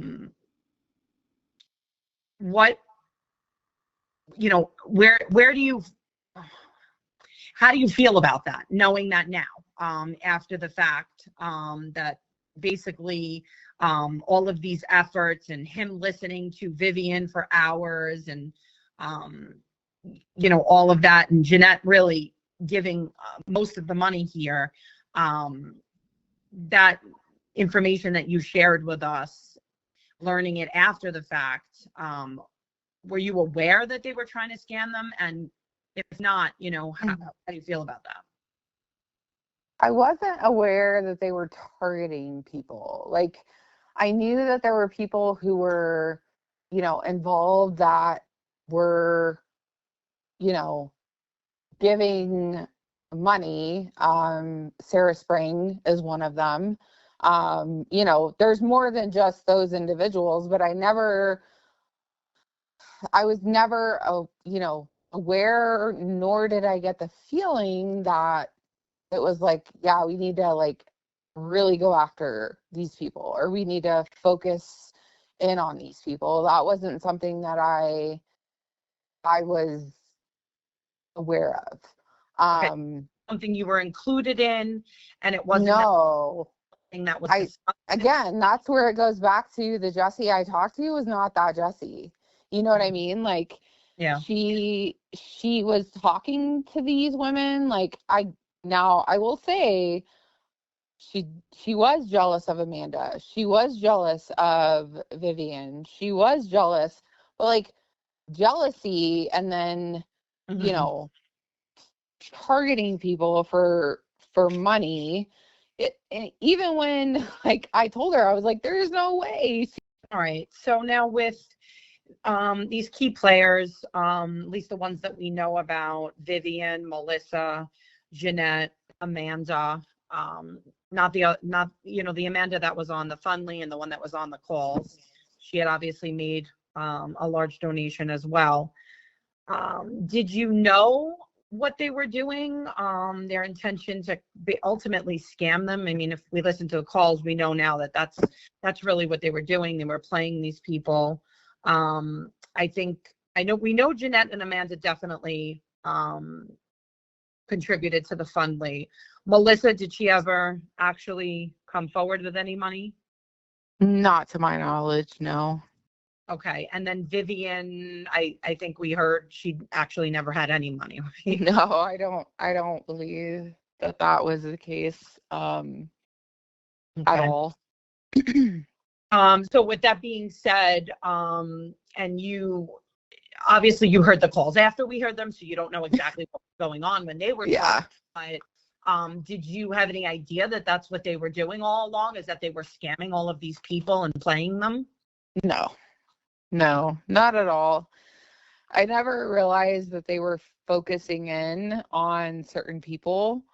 I mean, I knew who had donated and who had contact with him, but like I never knew that was a, that was a topic of discussion. You know what I mean? Like I never knew that they were, focusing in on, we need to try to get, more money from this person or more money from that person. I mean, at one point was supposed to be meeting up with Vivian to get this. And that's the thing is, like, I told her that was a lie. I was like, there's no way that even my husband told her there's no way that she's going to get to Germany on a commercial flight in that amount of time, get money and come back with that and get through customs. So all of the information that she had, said on the call, I think is like, she said something about customs, and all of that was me telling her, like, this isn't legit, number one. Number two, like,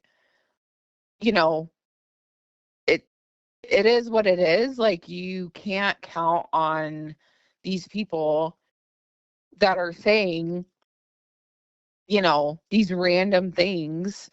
It's just not, like, we had gone through points along the way where people had, offered their services or offered, and it wasn't real. You know what I mean? It wasn't a legitimate thing. Even one individual who shall go unnamed, offered their services as a specialist, as a doctor, and ended up having a romantic interest. You know what I mean? And so you just get to a point where you're like, I don't think that's real. Right. And so, with Vivian, it was very apparent to me that was not, number one, a healthy relationship, and number two, it wasn't valid that she was going to fly one day to Germany, come back the next day. That's not possible. And get through customs with any amount of money like that. Right. Like, that's just not, you can't do that. I mean, sometimes it's hard to believe because, hard to believe that she believed it because it's so ridiculous. And then that makes me wonder if that's just what, she just wanted to believe it because she did. She wanted to believe a lot of things. In her mind, she wanted to believe that it was true. And that's not how the world works. Like, Yeah. you know what I mean? Especially the people that were, I want to say this, like, were good people who I believe truly were in it from a place of genuine care. There were other people who were not, there's no way they're trustworthy. There's no way they're telling you the truth. And that's just how it is. Right. I mean, it's anybody's guess. All right. So we're getting close to the end of the questions. And we'll start to just discuss the dissolution of the team and kind of how you ended up leaving the team. Mm-hmm. And if if they happened at the same time or if they happened separately. Because now there's there's been, 3 or 4 teams, different, who's next. Oh, so many teams. Yeah. Number one, can I just say that I hated the fact that it was called a team? I never liked that. That was not something that I wasn't like, oh, I'm on Team Wade. Like, I think that's something that kind of just came about. I don't really know how, but it just did. But that wasn't something that I ever liked. But I grew to love those girls. Like, I grew to really appreciate who they were as human beings. Take Wade out of it. Like, it was, we would talk about the same things that you would talk about on a normal, like, group chat. It was not just centered around Wade. I will say that, the friend that I came into the team with, I didn't leave with. That was heartbreaking for me.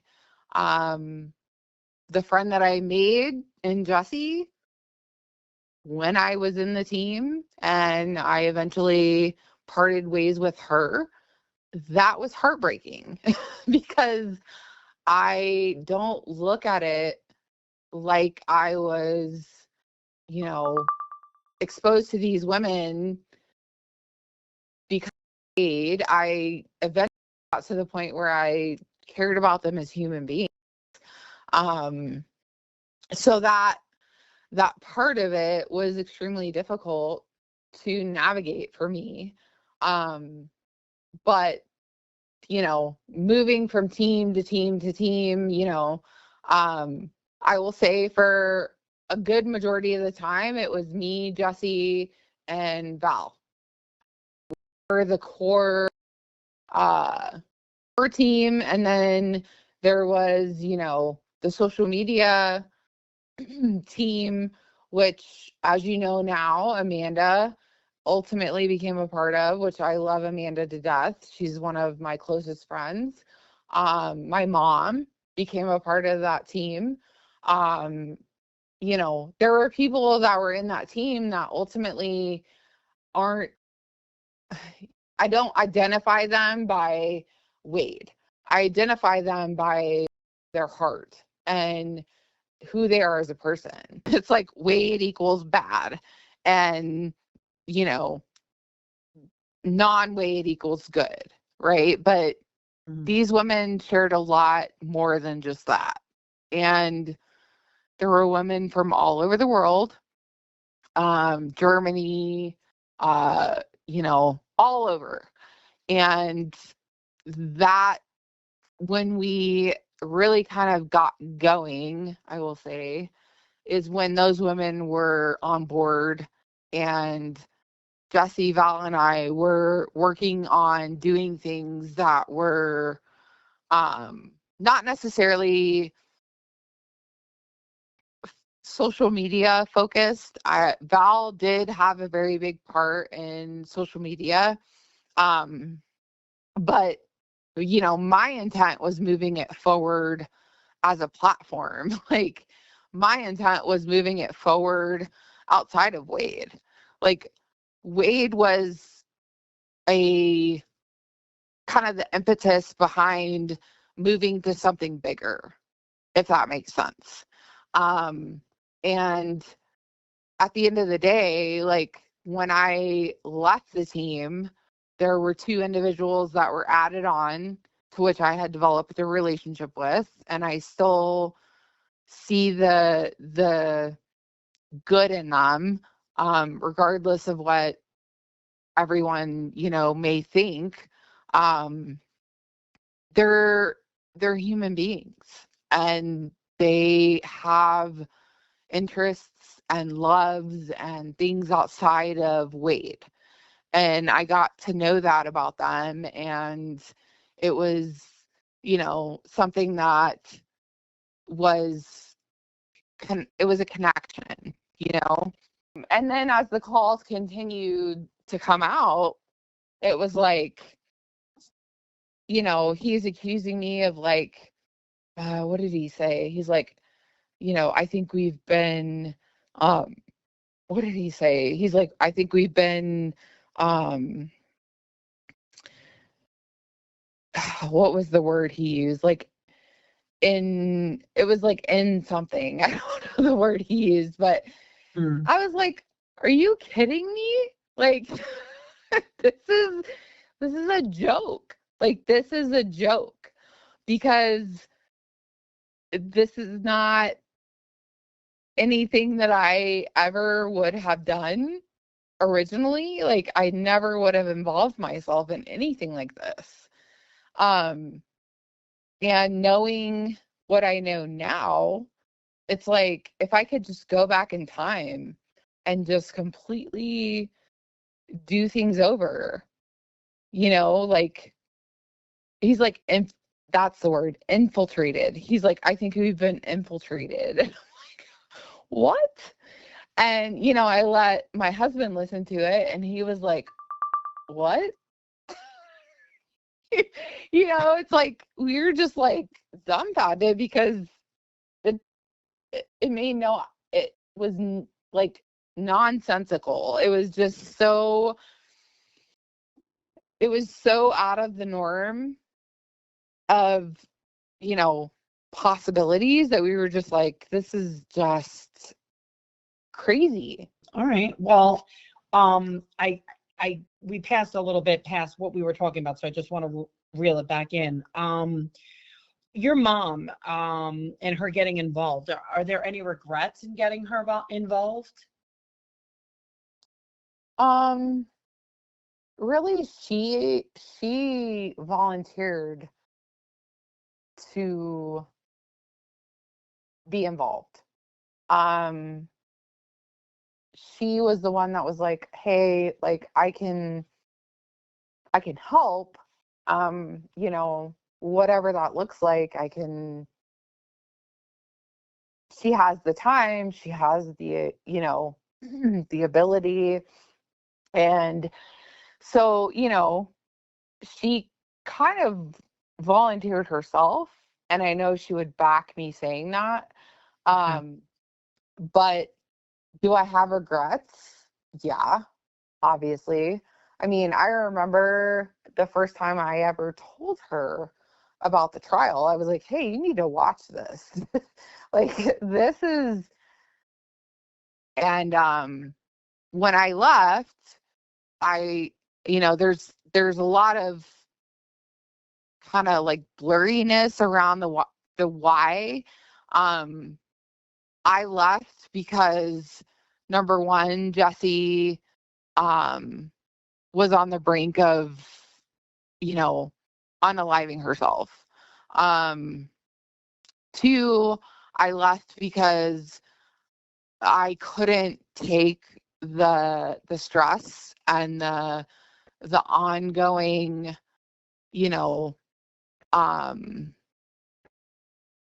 just the continuous level of animosity, I guess, that was being, kind of thrown at the team, I guess you could say. The phone calls were coming out as that was happening. That was another thing that was playing a part in me leaving.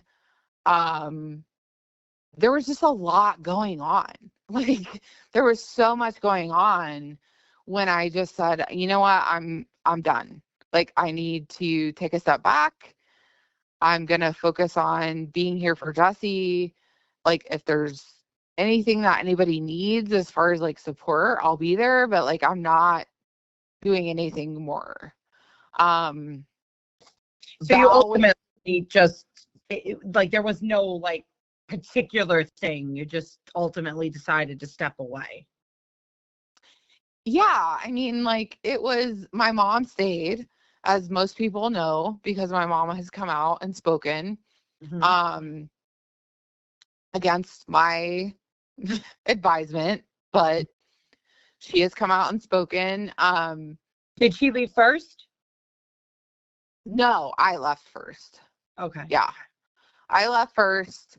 And then she left after she had issues with Jesse, and, questions that she had that Jesse just didn't, she did not feel that Jesse was forthcoming with. And at that point, I was riding a fine line because I was talking with Jesse, but I was also answering questions for my mom. And I was like, you just need to be upfront with Jesse and ask her.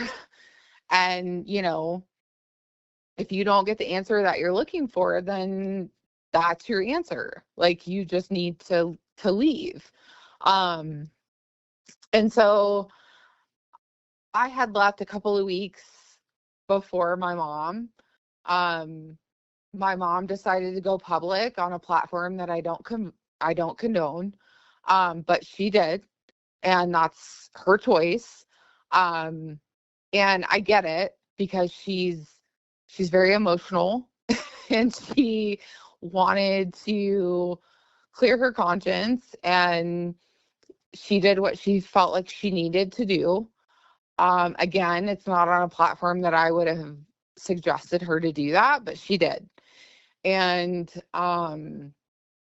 at the end of the day, like, I was still conversing with Jessie and trying to keep her in a mental state that was, I don't want to say healthy, but that was like not, I wasn't worried about her unaliving herself. You know what I mean? Like, there was a point where it got real, and I was on the phone with her almost 24/7. And that really was scary to me, because I don't believe that it it should not cost a human life because of a choice she's made. Um, and so I really transitioned away. I created a support chat. I know Amanda has spoken on this, but I did stay in the Signal app. The reason I stayed in Signal was because Val is in a different country. And so I stayed in Signal because I was very concerned about Val, and I wanted to communicate with Val. And if I had gone outside of the Signal app, I wouldn't have been able to communicate with her. And so I stayed in the Signal app and communicated with Val, because she was going through a lot at that time, and I wanted to make sure she was okay. Jessie, I talked with her on the phone all the time. All the time. I had her sister's number. I had her on FaceTime. Like, there was just a lot going on that wasn't about Wade. I mean, it was, but it wasn't. Like, at that point in time, I cared about Jessie and her well-being, because I already knew the things about Wade that were causing some of these things, if that makes sense. Right. And so again, my I know people are going to think this is crazy, but like my love for Jesse was more than and my care for Jesse was more than my care for Wade, or my intent, or my role, I guess you could say, for Wade. Got it. So it was more of the friendship that you had created with Jesse than it was really about Wade at that point. Yeah. Yeah. I mean, my friendship with all the girls. I mean, when my mom went on the platform that she did, the entire team turned on me because they thought that I had some part in that. And I didn't. I had no idea that my mom was going to go on live and talk about anything. And it was at that point where I realized, like, okay, well, obviously the feelings I have about these women are not the same feelings that they have about me. Because if they really knew who I was, they wouldn't even question that I would support that. And so I got an earful from the team, and in the midst of that, the only thing I cared about was, making sure that Jessie was okay, making sure that she wasn't in the frame of mind to hurt herself. And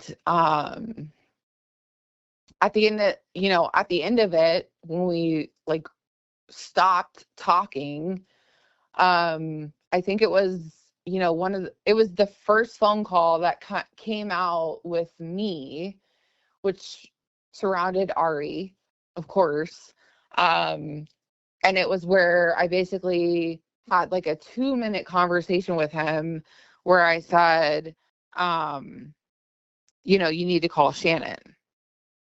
And that was the last time I talked to Jessie. Okay. And I think she knew that I was done. We never had like a falling out. We never had like a, knockdown, drag out. It was just understood, I think, that this is it. Like the one thing she told me when I asked her about, is there anything I need to know? Like, tell me what is in these phone calls. Like, I need to know what you're talking about. I need to know what you're saying because it's going to come out. It is going to come out. So tell me now. And, for the longest time, she's like, I can't remember. I don't know. I don't remember. And I was like, okay, well, you got to give me something. And at that point in time, one of the last conversations I had with her was like, she's like, I never said anything bad about you. I never said anything bad about Val. And I was like, when I heard the call, it was like, he's accusing me of like, what did he say? He's like, I think we've been, what did he say? He's like, I think we've been, what was the word he used? Like, it was like in something. I don't know the word he used, but I was like, are you kidding me? Like, this is a joke. Like, this is a joke because this is not anything that I ever would have done originally. Like, I never would have involved myself in anything like this. And knowing what I know now, it's like, if I could just go back in time and just completely do things over, like, he's like, that's the word, infiltrated. He's like, I think we've been infiltrated. And I'm like, what? And, I let my husband listen to it and he was like, what? It's like we were just like dumbfounded because it it made no it was like nonsensical. It was so out of the norm of, possibilities that we were just like, this is just crazy. I gotcha. All right. Well, we passed a little bit past what we were talking about, so I just want to reel it back in. Your mom, and her getting involved. Are there any regrets in getting her involved? Really, she volunteered to be involved. She was the one that was like, hey, like I can help, whatever that looks like. She has the time, she has the, the ability. And so, she kind of volunteered herself, and I know she would back me saying that. But do I have regrets? Yeah, obviously. I mean, I remember the first time I ever told her about the trial. I was like, hey, you need to watch this. Like, this is crazy. Like, you need to go, watch this. You need to, tell me what you think. That was my big thing, was like, tell me what you think. And when she came back with the same thing that I came to the conclusion of, it was like, okay, well, I'm not crazy. Like, I'm obviously like not missing the mark. And then, when all that happened with my friend, I had taken my mom to breakfast and I talked with her about it. And I was like, look, like, I am really struggling with this right now. Like, I don't know what to do. Like, I don't know what to do. And I know people heard it on the calls. I know they heard it, but it really did happen. Like, I was like, I don't know what to do. I only ever want to help. I never want to hinder or hurt. And, again, I didn't know what I didn't know. Yeah. So, I mean, let's just fast forward to where you are today. Some of the, I think some of the key things that, people want to know at this point is where you stand today when it comes to Wade, and, your feelings on Wade and his guilt, and now knowing all of the things that these calls have come out, but it's not just the calls, it's the disciplinary records that have come out now, the emails, now that you have the bigger picture. I don't like to judge people and say, well, you should have seen this.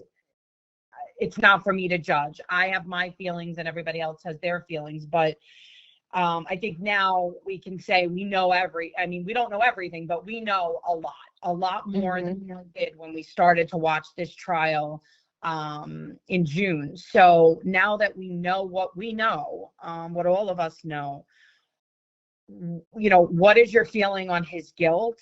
And overall, what is your feeling of Wade? Wade is guilty. When I said two things can be true, I think one of the things that we talked about, or, things that I think were posed to me before, was like, what have you learned from this? And I'm like, well, two things can be true at the same time. A person can be guilty and still have adequate legal representation. Like, I think that that's a thing. Do I think that there are holes? Yes, I still do believe that there are holes. I do believe that people perjured themselves on the stand. Like, I'm not going to sugarcoat that, but at the same time, like, he did what he did.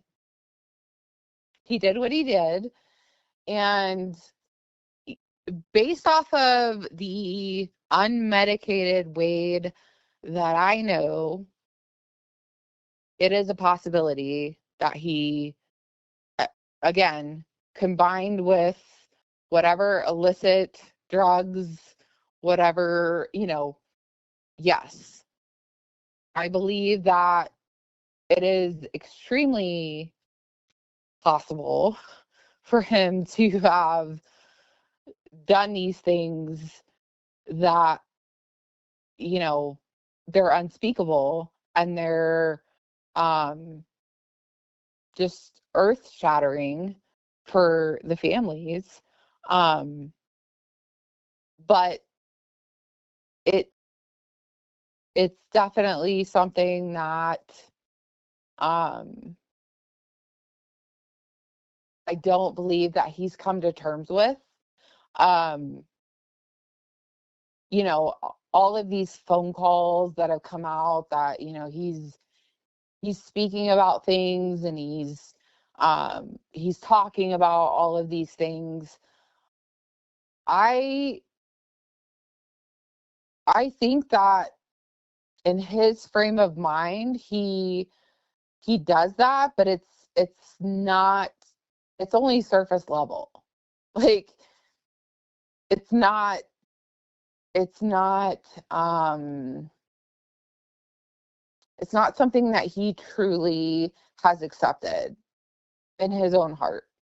Like, I know that's going to be hard for people to understand, but that's the reason why I think he just continuously goes back and forth and tries to proclaim this innocence and this idea that, there are more people involved, and there are more people, that should be held accountable. I've seen that side of him now, that I truly believe isn't able to come to a point where he's willing to admit it, own it, and apologize for it. Yeah, I almost feel as though he lives his life pretending he didn't do what he did. Correct. He lives in this imaginary world. Yeah. And it's, again, I didn't know that until I had time to see it. And it's hard because I am the type of person, and regardless of what everybody wants to think, I always try to see the good in a person or a situation, and that's my toxic trait. That's my toxic trait. And unfortunately, it makes it very difficult for me because I am too trusting, when really I should, my husband tells me this all the time. He's like, you are too trusting, and you expect what you give. Yeah. And that is not the majority of society. He's like, the majority of society is not going to give you back what you expect. And, he really didn't speak his piece until the end of this, because I will tell you, like, my husband, he was like, you're fucking crazy. Like, he was like, you're crazy. I would never do this, but I will support you. And, like, after the fact, when I'm, in the hospital because of everything that's happened, he's like, Kelli, you have got to realize that you expect so much from people that they're not able to give you.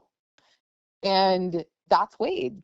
You know, I expected to have a positive influence on someone, naive, gullible, whatever people want to call me. Sure, absolutely. I am that, because I thought that I could have an impact on someone that is in a place that he will never be able to be um changed. Like, he'll never be capable of rehabilitation. Like, he'll never be capable of um you know working through his demons and his issues, because it's So, too far and gone. do you think that Wade is where he should be? Absolutely. Whether that be the death penalty or not? Yes. Okay. Yes. And that's a very difficult thing for me to say, Mhm. because again, and I won't like bore people with my, I will just tell you that there was a point in time that really truly brought me to this place, and it was the case of Nathaniel Woods. And he was executed in 2005 in Alabama. And people can go look at the case, they can read it for themselves, but it resonated with me. And since that day, I have really struggled with,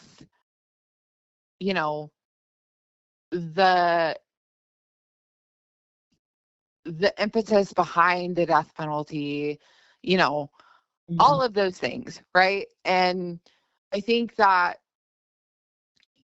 for Wade, his brain is so sick, right? Like, his brain is so gone.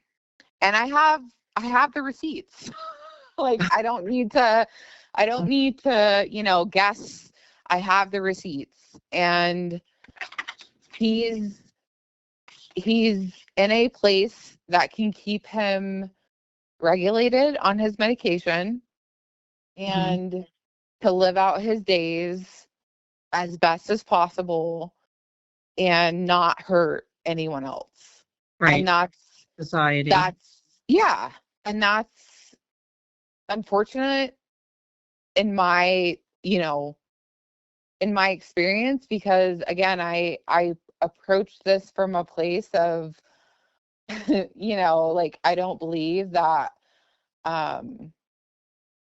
the jury that votes 9-3 and 10-2 is valid enough to send someone to death. But again, it is what it is, right? And some people are not rehabilitatable. Some people are just never going to be fit for society. Right. And Wade is one of those people.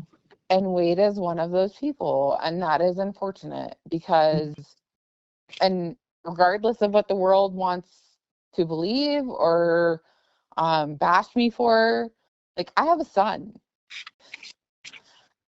I have a baby boy that I would never, ever want to be, in that situation.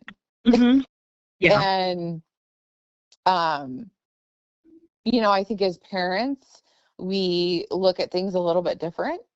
We have a little bit of an empathy that maybe people that aren't parents, Right. they don't experience. But I will tell you, there's points in time where I felt empathy for his adopted mom. Like Okay. I felt, Yeah. I felt like I would never want my son to be taken off this earth. Yeah, I've put myself in that position, and I've been vocal about that on my lives. That I've always tried to be objective, and I do try to be very clear that I always the victims are always first in this, and Yeah, Christine and Diane, I just want to make sure that we say their name at least. absolutely. Christine and Diane. Yeah. Yes. I just want to make sure we do that, and just say that I've always always sympathized with the victims. Two innocent lives taken for absolutely no reason. But yes, I do have the ability to try to see the other side. And all of these cases, there's always both sides of it. Whether the person is a complete monster or not, they do have, it's not their parents' fault necessarily that they are the way they are. And so, yeah, I totally, listening to his adoptive mom speak, it was heartbreaking listening to her speak, and Mm-hmm. just hearing the other side of it, and kind of humanizing the other Yeah. side, because yes, it's very hard to do that when you know what he did.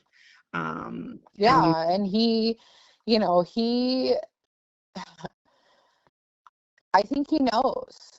I mean, I'm just going to be completely honest. I think he knows that. Like, I think he knows he's sick.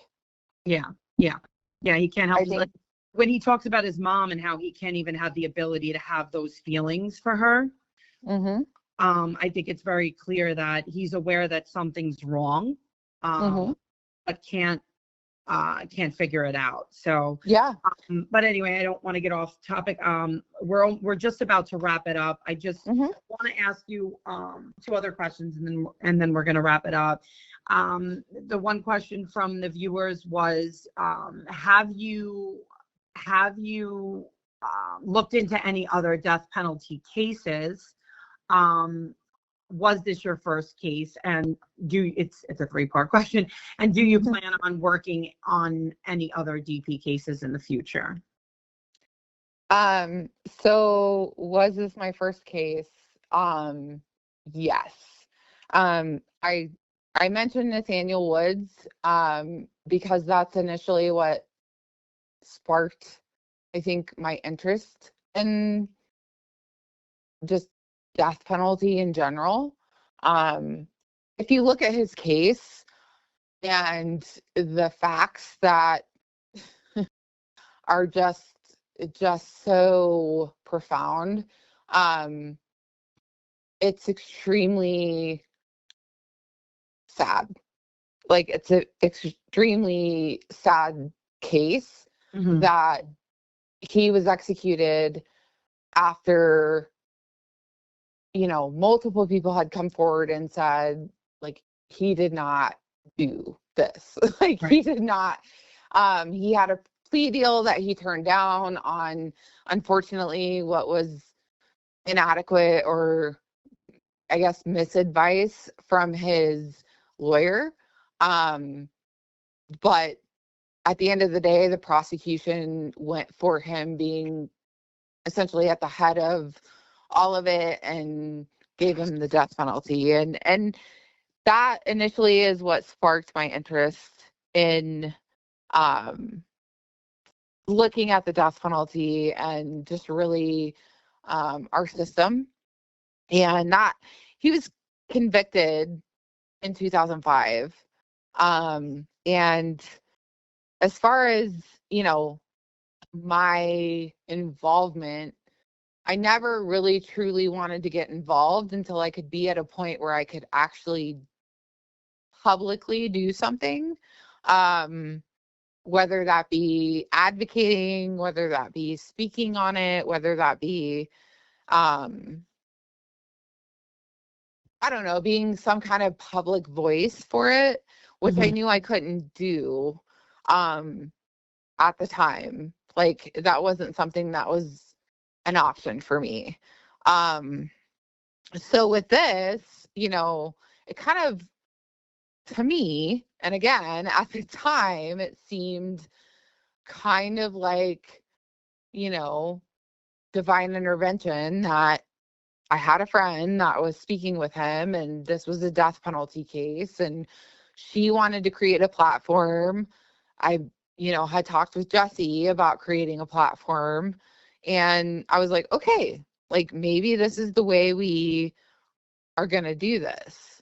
And so I really, truly had involvement with Marcellus. So Marcellus Williams, he was convicted in Missouri. Again, the case itself is complicated, but at the paramount piece of it, the prosecutor and the victim's family wanted to spare him the death penalty, and the governor, the Missouri State Supreme Court, the U.S. Supreme Court disagreed, and he was executed in September. And part of what we were doing, or part of what my role in the background of this whole thing was reaching out to individuals who had either been exonerated or who had, who were eventually convicted of the crime that they were accused of, and issued the death penalty. And so when we had started out on this path, it was told to me that Wade wanted to make this bigger. And I was like, well, perfect, because I would love that. Like, I would love to make this bigger. I would love to create a platform where we can talk about these people that, I don't want to say have been wrongfully accused, because, I'm not in every court. Like, I'm not in every jury proceeding, right? But like, there are cases that the Innocence Project takes on, and the Witness to Innocence Project spotlights that are, there's evidence that suggests that these people are not guilty. And so really it came from a place of wanting to create a platform that was bigger. It was covering more than just Wade. It was talking to exonerees. Like, one of the things that we had attempted to do, or part of what I was trying to do, was reach out to exonerees.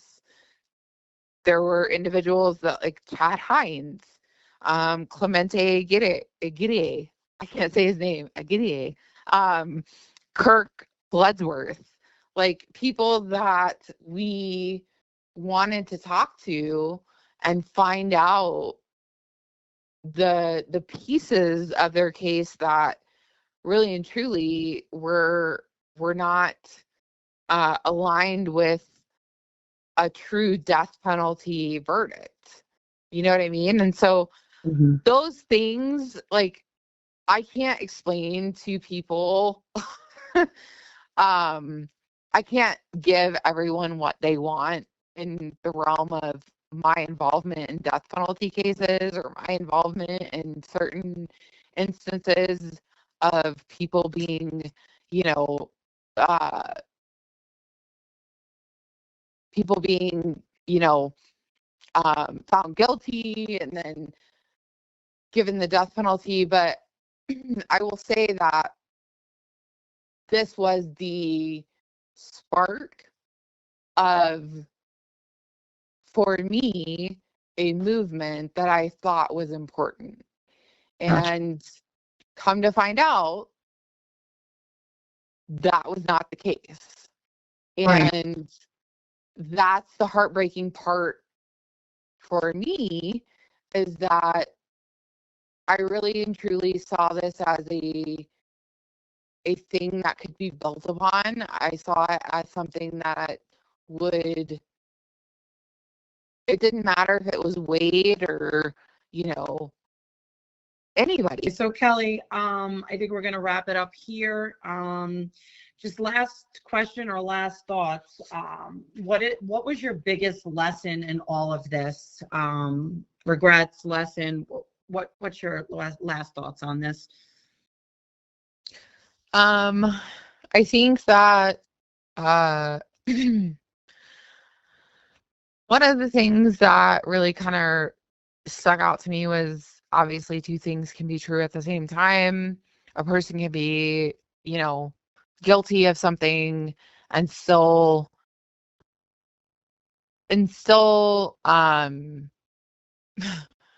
I guess, deserve adequate legal representation. The other is, just because people represent themselves as competent, capable, intelligent people doesn't necessarily mean that they're trustworthy. I think, with Jessie, that was the thing that I think got me was she was very, she was very competent. She came across as very strong, and knew where she wanted to go and knew what she wanted to do. And that just didn't ultimately come to fruition.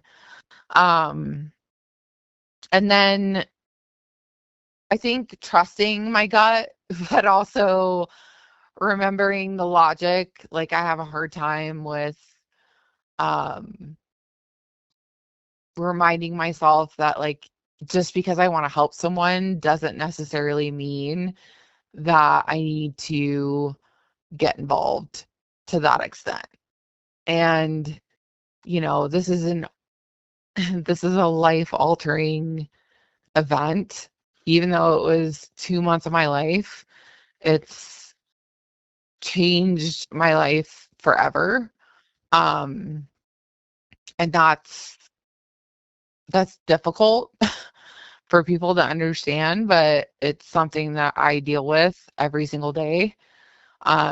There's not a day that goes by that this doesn't impact me. And so understanding that I can still care, but I don't necessarily have to go to the extent that I did in this situation, is, kind of a very, very upfront lesson to me. Okay. I really appreciate you taking the time to really address all of the questions. I know they weren't easy, but they weren't meant to be easy. This situation was obviously something that impacted your life and, was perceived by many people as,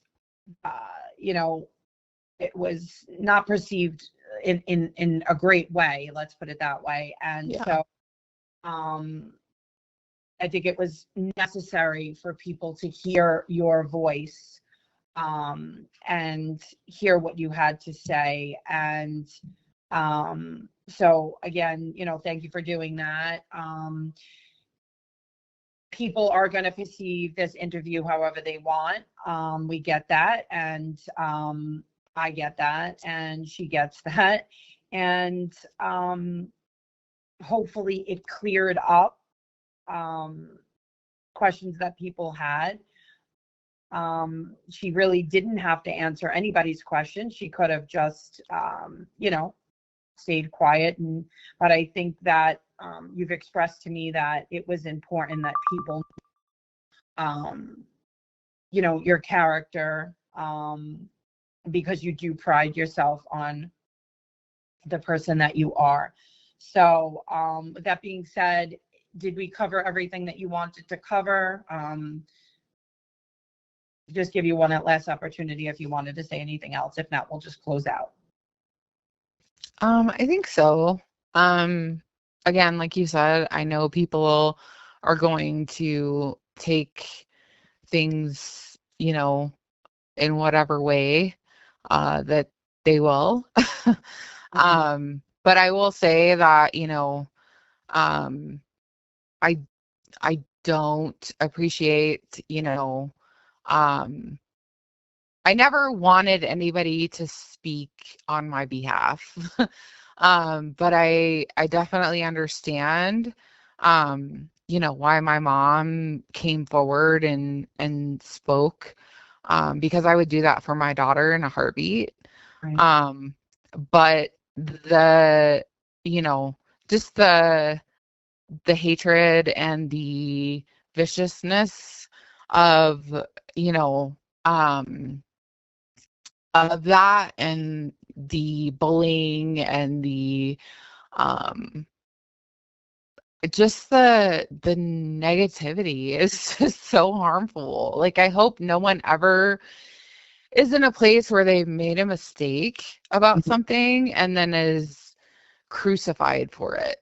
Like, Right. I really just hope that anyone in in the world that's listening is never put in that position, because I would not wish this on my worst enemy. Um, it's it's a battle, and um I appreciate you, Christy. I appreciate, your team. I appreciate everyone for just being open-minded and willing to listen to um another side, rather than just, making assumptions and attacking people, and um just trying to put people on blast for things that they have no knowledge of. Um, you that in and of itself is just, it's, to me, it's cruel. It's not necessary. And I think that, moving forward, if people could just understand that people make mistakes. It's not who they are. It's not indicative of their core, beliefs. And Right. that's, something that I think is just, at the end of the day, my mom spoke because felt, you know, she felt called to speak about everything. And whether or not she got it right or wrong, Amanda, same thing. Um, they're all people that love me and truly want to, um, defend me. And I get that. Um, I never chose to come forward when I was on the team, because I never wanted attention. And same thing here. I never wanted to come forward outside of that, because I never wanted attention. But I do want to move on with my life, and I want to, be clear of this, and, I'm done talking about it. Yeah. I'm at the point where I am moving forward. It's 2 months of my life.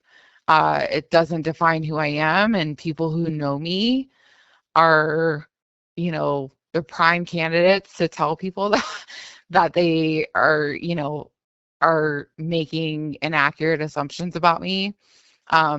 But I just appreciate you, and I appreciate your platform. You've always remained objective. Um, and I knew that coming into it, and I just appreciate you um, being willing to take the time to hear it out.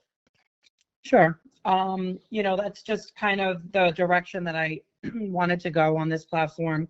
I don't have to agree with the guests that I have on my platform, or the things that they did. But I do like to hear why they did the things that they, and so that's the viewpoint that I've always tried to come from.